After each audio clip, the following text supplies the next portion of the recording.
सत श्री अकाल दर्शकों, जिवें कि तुसीं जाणदे हो कि पिछले लंबे समय तो लगभग 1 साल तो किसान मजदूर दिल्ली दीआं बरूहां ते बैठे सी।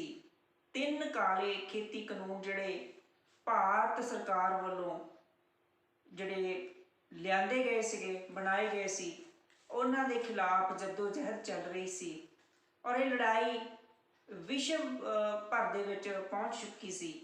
सो वो लड़ाई असी लगभग जिहड़ी किसान वीरां ने जित ली आ। सो उस दियां समूचे विश्व के किसानां नूं बहुत बहुत मुबारकां। बड़ा सुभागा दिन है और कहा जाता है कि एक तानाशाही सरकार की धौन चों जिहड़ा पंजाबी की एक कहावत आ, वो किला जिहड़ा सीगा वो किसानां ने कढ दिता और जबर का मुकाबला बड़े सबर दे नाल कीता। भावें कि 700 जाना जिहड़ियां साडियां उत्थे कीमती जाना जिहड़ियां चलियां गईयां और जदों फिर इहो जिहे जहाज छिड़दे ने, इहो जिहे अंदोलन हुंदे ने, तां फिर उत्थे शहादतां भी हुंदियां।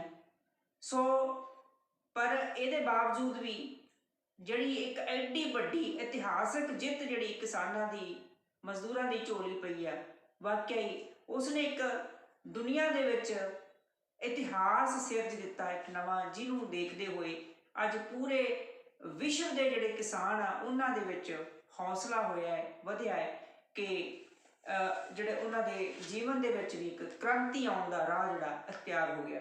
सो एक बार फिर दिली मुबारकां। इस दे संबंध दे विच आपां अज विचार करांगे और सवाल रखांगे। कुछ सवालों के जवाब देने लई साडे नाल शामिल ने डॉक्टर स्वरनजीत कौर जी गरेवाला। उन्हां दा सवाल के लिए डॉक्टर साहब तुहाडा बहुत बहुत स्वागत। बहुत बहुत शुक्रिया जी ते सारिआं नूं सत श्री अकाल। सब तो पहला डॉक्टर साहब तुहानूं भी बहुत बहुत मुबारकां।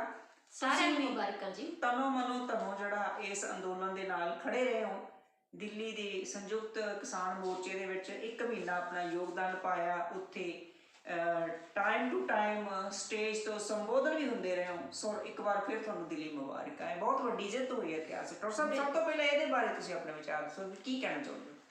जिहड़ा ये कल दा सुभागा दिन आया जी, ओ पूरी दुनिया के इतिहास विच मैं कहांगी परमवीर बहुत मायने रखदा है, बहुत महत्वपूर्ण है जी।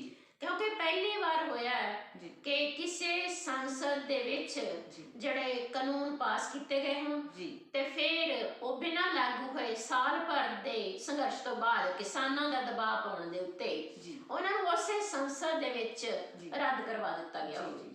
सो एक बड़ा इतिहासक मौका है। ਇਹਦੇ वास्ते मैं सारे किरती किसानां नूं पंजाब समेत पूरे दुनिया के किसानां नूं ਵਧਾਈ देवांगी। कारण कि पंजाब ते भारत के जिहड़े किसान है जिन्हां ने इस अंदोलन दे विच जी जान नाल अपना सारा संघर्ष किया है, उन्होंने एक रास्ता दिखाया दुनिया भर के लोगों नूं कि शांतमय अंदोलन किवें कीते जांदे ने ते किवें जित्ते जांदे ने। सो भावें इहदे विच अजे होर प्रक्रिया बाकी है, लेकिन मेन मुद्दा सी कि संसद दे विच इह कानून रद्द हुंदे जिस राही आए सी उसे राही ही रद्द करवाउण दा किसानां दा इक तहैया सी ते किसान अपने उस मनसूबे दे विच उस यतन दे विच पूर्ण सफल होए ने। इहदे वास्ते किसान वीरां नूं एक बार फिर तो ਵਧਾਈ दिंदे हां। सो बहुत बहुत ਵਧਾਈ सारिआं नूं, तुहाडे मेरे समेत सारे ही भारत वासियां नूं, सारे ही किसान तबके नूं, दुनिया भर के किसान तबके नूं ਵਧਾਈਆਂ। बिल्कुल जी। असल में अज जिहड़ी वो बदी ते नेकी की जित हुई है, जे सही मायनिਆਂ ਦੇ ਵਿੱਚ ਅਸੀਂ ਸਮਝੀਏ और कहिए तो अज इंसानियत की जित हुई है, अज सच की और हक की जित हुई है। सच पुराना होवे नाही।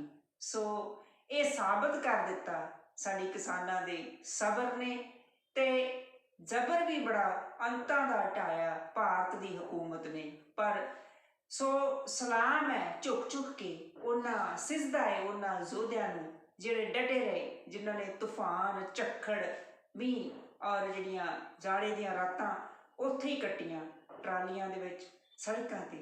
सो सिर झुकदा अजिहे योद्धियां दे अगे।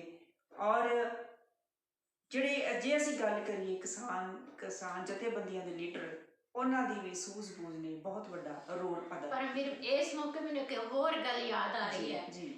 साल हो गया ना साडे इस ਮੋਰਚਿਆਂ ਨੂੰ ਚੱਲਦੇ ਜੀ ਜੀ ਤੇ ਸਾਡੇ ਪੰਜਾਬੀਆਂ ਦਾ ਭੋਲਾਪਣ ਦੇਖੋ ਜੀ ਕਿ ਅਸੀਂ ਸਾਲ ਭਰ ਆਪਣੀ ਜਿਹੜੀ ਉਜਾੜਾ ਹੋਇਆ ਸੀ ਜੀ। ਉਹਦੇ ਵੀ ਜਸ਼ਨ ਮਨਾਉਂਦੇ ਆ। ਜੀ ਜੀ ਇਹ ਬਹੁਤ ਵੱਡੀ ਗੱਲ ਹੈ, ਬਹੁਤ ਵੱਡੀ ਗੱਲ ਹੈ ਬਹੁਤ ਕਿ ਅਸੀਂ ਵੱਡੀ। ਭੋਲੇ ਭੰਡਾਰੇ ਆ, ਗੁਰੂ ਨਾਨਕ ਦੀ ਸਿੱਖਿਆ ਤੇ ਚੱਲਦੇ ਆ ਜੀ। ਤੇ ਗੁਰੂ ਨਾਨਕ ਦੀ ਸਿੱਖਿਆ ਜਿਹੜੀ ਆ ਉਹ ਸਾਨੂੰ ਹਰ ਇੱਕ ਹਾਲ ਦੇ ਵਿੱਚ ਖੁਸ਼ ਰਹਿਣਾ ਸਿਖਾਉਂਦੀ ਹੈ। ਬਿਲਕੁਲ। ਸੋ ਭਾਵੇਂ ਸਾਨੂੰ ਘਰਾਂ ਤੋਂ ਬਾਹਰ ਸੜਕਾਂ ਦੇ ਉੱਤੇ ਸੌਣਾ ਪਿਆ, ਠੰਡੀਆਂ ਜਾਂ ਖਰਾਤਾਂ ਝੱਲੀਆਂ, ਗਰਮੀ ਦੀਆਂ ਤਪਦੀਆਂ ਲੂਆਂ ਵੀ ਪਿੰਡੇ ਤੇ ਜਰੀਆਂ, ਬਾਰਿਸ਼ਾਂ ਵੀ ਪਿੰਡੇ ਤੇ ਹੰਡਾਈਆਂ, ਖੁੱਲੇ ਅਸਮਾਨ ਹੇਠ ਬੈਠੇ ਰਹੇ, ਕਿੰਨੇ ਦੁੱਖ ਤਕਲੀਫਾਂ ਝੱਲੀਆਂ, ਲੇਕਿਨ ਈਵਨ ਦੈਨ ਹੁਣ ਦੇਖੋ ਜਦੋਂ ਸਾਲ ਹੋਇਆ ਇਸ ਮੋਰਚੇ ਨੂੰ ਤੇ ਅਸੀਂ ਫੇਰ ਭੰਗੜੇ ਪਾ ਕੇ ਖੁਸ਼ੀਆਂ ਮਨਾਈਆਂ। ਬਿਲਕੁਲ ਬਿਲਕੁਲ ਬਿਲਕੁਲ ਬਹੁਤ ਵੱਡੀ ਗੱਲ ਤੁਸੀਂ ਡਾਕਟਰ ਸਾਹਿਬ ਕਹੀ ਹੈ ਕਿ ਲੋਕ ਜਿਹੜੀ ਹੈ ਮੈਰਿਜ ਐਨੀਵਰਸਰੀ ਮਨਾਉਂਦੇ ਨੇ ਜਾਂ ਬੱਚਿਆਂ ਦੇ ਜਨਮ ਦਿਨ ਸਾਲ ਬਾਅਦ ਮਨਾਉਂਦੇ ਨੇ ਤੇ ਫਿਰ ਉੱਥੇ ਮਠਿਆਈਆਂ ਵੰਡੀਆਂ ਜਾਂਦੀਆਂ, ਕੇਕ ਕੱਟੇ ਜਾਂਦੇ, ਖੁਸ਼ੀਆਂ ਮਨਾਈਆਂ ਜਾਂਦੀਆਂ ਨੇ, ਢੋਲ ਢਮੱਕੇ ਹੁੰਦੇ ਆ।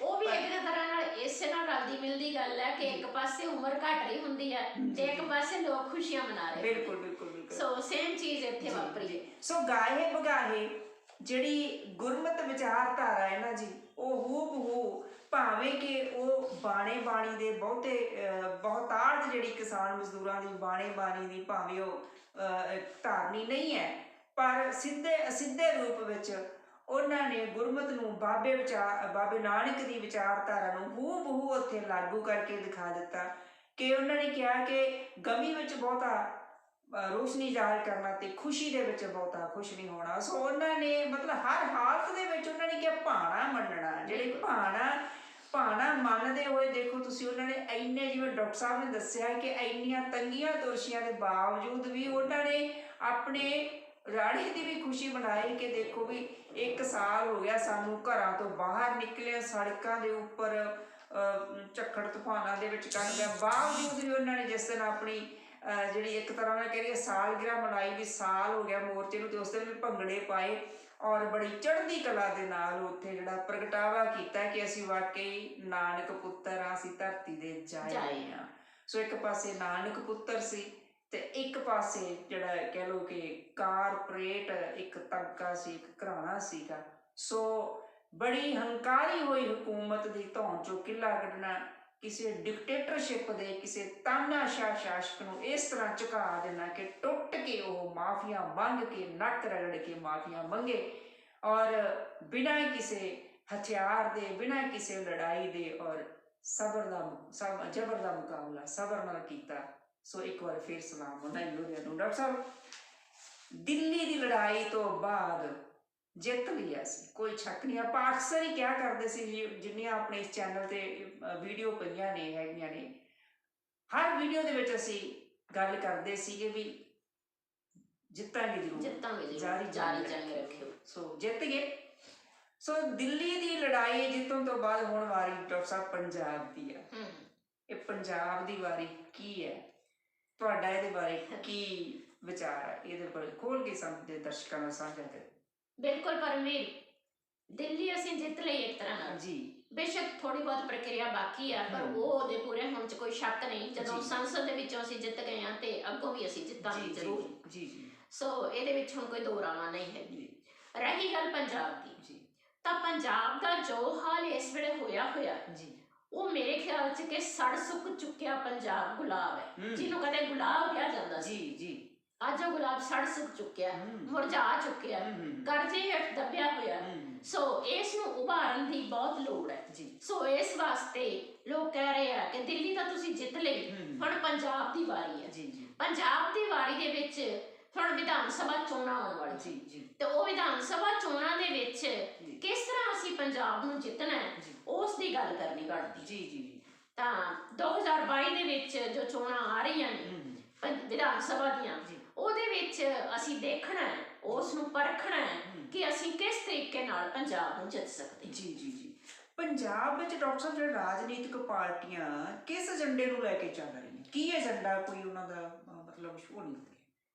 ਦੇਖੋ ਪਰਮਵੀਰ, ਏਜੰਡਾ ਜਿਹੜਾ ਹੈ ਉਹ ਸਭ ਦਾ ਰਾਜਨੀਤਿਕ ਰੋਟੀਆਂ ਸਿੱਕਣ ਦਾ, ਕਿਉਂਕਿ ਜਿਹੜਾ ਅਸਲੀ ਏਜੰਡਾ ਹੈ ਉਹ ਹੋਣਾ ਚਾਹੀਦਾ ਵਿਕਾਸ ਦਾ ਮੁੱਦਾ। ਵਿਕਾਸ ਦੇ ਮੁੱਦੇ ਤੇ ਕੋਈ ਗੱਲ ਨਹੀਂ ਹੋ ਰਹੀ। ਵਿਕਾਸ ਦੇ ਮੁੱਦੇ ਨੂੰ ਇੱਕ ਪਾਸੇ ਕਰਕੇ ਸਾਨੂੰ ਬਿਜਲੀ ਮੁਫਤ ਦੇਣ ਦੀਆਂ ਗੱਲਾਂ ਹੋ ਰਹੀਆਂ, ਮਹਿਲਾਵਾਂ ਨੂੰ 1000 2-2000 ਰੁਪਏ ਦੇਣ ਦੀਆਂ ਗੱਲਾਂ ਹੋ ਰਹੀਆਂ, ਜਾਂ ਜਿਹੜੇ ਨੀਲੇ ਪੀਲੇ ਕਾਰਡ ਧਾਰਕ ਆ ਉਹਨਾਂ ਨੂੰ ਮੁਫਤ ਅਨਾਜ ਦੇਣ ਦੀਆਂ ਗੱਲਾਂ ਹੋ ਰਹੀਆਂ। ਜਿਹੜੇ ਸਾਡੇ ਨੌਜਵਾਨ ਹੈ ਜਿਨ੍ਹਾਂ ਨੂੰ ਪੜ੍ਹਾਈ ਵਾਲੇ ਪਾਸੇ ਲਾਉਣਾ ਚਾਹੀਦਾ ਉਹਨਾਂ ਨੂੰ ਮੁਫਤ ਸਮਾਰਟਫੋਨ ਦੇਣ ਦੀਆਂ ਗੱਲਾਂ ਪਿਛਲੀ ਵਾਰ ਵੀ ਹੋਈਆਂ, ਹੁਣ ਵੀ ਹੋਣਗੀਆਂ। ਸੋ ਇਸ ਤਰ੍ਹਾਂ ਦੇ ਜਿਹੜੇ ਕੰਮ ਹੈਗੇ ਨੇ ਉਹ ਸਾਨੂੰ ਇੱਕ ਤਰ੍ਹਾਂ ਨਾਲ ਮੰਗ ਤੇ ਬਣਾਉਣ ਵੱਲ ਤੋਰ ਰਹੀਆਂ। ਅੱਛਾ, ਤੇ ਪੰਜਾਬ ਜਿਹੜਾ ਹੈਗਾ ਉਹ ਇੱਕ ਅਣਖੀਲਾ ਸੂਬਾ ਮੰਨਿਆ ਜਾਂਦਾ। ਮੈਂ ਇਸੇ ਸਵਾਲ ਦੇ ਨਾਲ ਇੱਕ ਸਵਾਲ ਜੁੜਦਾ ਹੈ, ਉਹ ਇਹ ਆ ਕਿ ਜਦੋਂ ਤੋਂ ਇਹ ਚੰਨੀ ਸਰਕਾਰ ਆਈ ਹੈ, ਤਖਤਾ ਪਲਟ ਹੋਇਆ, ਚੰਨੀ ਸਰਕਾਰ ਆਈ ਹੈ, ਉਹਦਾ ਸੰਭਾਲ ਉਹਨਾਂ ਨੇ ਬੜੇ ਵੱਡੇ ਵੱਡੇ ਐਲਾਨ ਕੀਤੇ ਆ। ਹੁਣ ਨਿਕਲ ਕੇ ਸਾਹਮਣੇ ਆ ਰਿਹਾ ਸੋਸ਼ਲ ਮੀਡੀਆ ਤੇ ਵੀ ਕਿ ਉਹ ਜਿਹੜੇ ਐਲਾਨ ਸੀ ਉਹ ਐਲਾਨ ਹੀ ਰਹਿ ਗਏ, ਉਹਨਾਂ ਦਾ ਪ੍ਰੈਕਟੀਕਲ ਕੁਝ ਵੀ ਨਹੀਂ ਹੋਇਆ। ਇਹ ਕਿੰਨਾ ਕੁ ਸਹੀ ਹੈ? ਵੇਖੋ, ਜਿਹੜਾ ਕੈਪਟਨ ਨੂੰ ਇਹਨਾਂ ਨੇ ਲਾਂਭੇ ਕੀਤਾ ਸੀ ਉਹ ਇਸੇ ਵਾਸਤੇ ਕੀਤਾ ਸੀ ਕਿ ਕੈਪਟਨ ਨੇ 4.5 ਸਾਲਾਂ ਦੇ ਵਿੱਚ ਕੁਝ ਨਹੀਂ ਕੀਤਾ। ਤੇ ਪਿੱਛੋਂ ਜਦੋਂ ਇਹ ਤਖਤਾ ਪਲਟ ਕੀਤਾ ਗਿਆ, ਚੰਨੀ ਸਰਕਾਰ ਨੂੰ ਅੱਗੇ ਲਿਆਂਦਾ ਗਿਆ, ਤਾਂ ਇਹ ਮੰਨਿਆ ਗਿਆ ਕਿ ਚੰਨੀ ਸਾਹਿਬ ਜਿਹੜੇ ਆ ਉਹਨਾਂ ਨੇ ਫਲੈਕਸ ਵੀ ਵੱਡੇ ਵੱਡੇ ਲਵਾਏ, ਵੱਡੇ ਵੱਡੇ ਇਸ਼ਤਿਹਾਰ ਵੀ ਦਵਾਏ ਕਿ ਪੰਜਾਬ ਸਰਕਾਰ ਮਸਲੇ ਹੱਲ ਕਰਦੀ। ਘਰ ਘਰ ਅੰਦਰ ਚੱਲੀ ਗੱਲ, ਪੰਜਾਬ ਸਰਕਾਰ ਕਰਦੀ ਮਸਲੇ ਹੱਲ। ਪਹਿਲਾਂ ਚੰਨੀ ਸਾਹਿਬ ਦਾ ਨਾਂ ਸੀ ਤੇ ਫਿਰ ਪੰਜਾਬ ਸਰਕਾਰ ਦਾ ਨਾਮ ਆ ਗਿਆ। ਲੇਕਿਨ ਹੁਣ ਜਿਵੇਂ ਜਿਵੇਂ ਪਰਤਾਂ ਖੁੱਲਦੀਆਂ ਨੇ ਤਿਵੇਂ ਤਿਵੇਂ ਪਤਾ ਲੱਗ ਰਿਹਾ ਕਿ ਚੰਨੀ ਸਾਹਿਬ ਦੇ ਐਲਾਨ ਵੀ ਸਿਰਫ ਐਲਾਨ ਨੇ, ਪ੍ਰਚਾਰ ਹੀ ਹੈ ਤੇ ਸਿਰਫ ਵੋਟਾਂ ਬਟੋਰੂ ਨੀਤੀ ਅਧੀਨ ਸਭ ਕੁਝ ਚੱਲ ਰਿਹਾ, ਅਸਲ ਦੇ ਵਿੱਚ ਕੁਝ ਨਹੀਂ ਹੋ ਰਿਹਾ। ਤੇ ਇਸੇ ਵਾਸਤੇ ਸ਼ਾਇਦ ਸਿੱਧੂ ਜਿਹੜਾ ਹੈ ਉਹ ਹਰ ਰੋਜ਼ ਟਵੀਟ ਤੇ ਟਵੀਟ ਕਰ ਰਿਹਾ ਜਾਂ ਇਹਨਾਂ ਨੂੰ ਰੌਲਾ ਪਾ ਕੇ ਕਹਿ ਰਿਹਾ ਕਿ ਜੋ ਮੁੱਦੇ ਨੇ ਉਹਨਾਂ ਵੱਲ ਆਓ। ਜੇ ਮੈਂ ਸਿੱਧੂ ਦੀ ਵੀ ਗੱਲ ਕਰਾਂ, ਪਿਛਲੀ ਵਾਰ ਤੁਸੀਂ ਕਿਹਾ ਸੀ ਵੀ ਪ੍ਰੋ ਸਿੱਧੂ ਲੱਗਦੇ ਹੋ, ਤੇ ਹੁਣ ਪ੍ਰੋ ਸਿੱਧੂ ਦੀ ਥਾਂ ਤੇ ਐਂਟੀ ਸਿੱਧੂ ਹੋਣਾ ਵੀ ਮੈਨੂੰ ਕਿਹਾ ਜਾ ਸਕਦਾ ਕਿ ਹੁਣ ਤੁਸੀਂ ਐਂਟੀ ਸਿੱਧੂ ਹੋ। ਤਾਂ ਇਹਦੇ ਵਾਸਤੇ ਮੈਂ ਕਹਾਂਗੀ ਕਿ ਸਿੱਧੂ ਸਾਹਿਬ ਹੁਣ ਤੱਕ ਪੰਜਾਬ ਦੀ ਗੱਲ ਕਰਦੇ ਆਏ।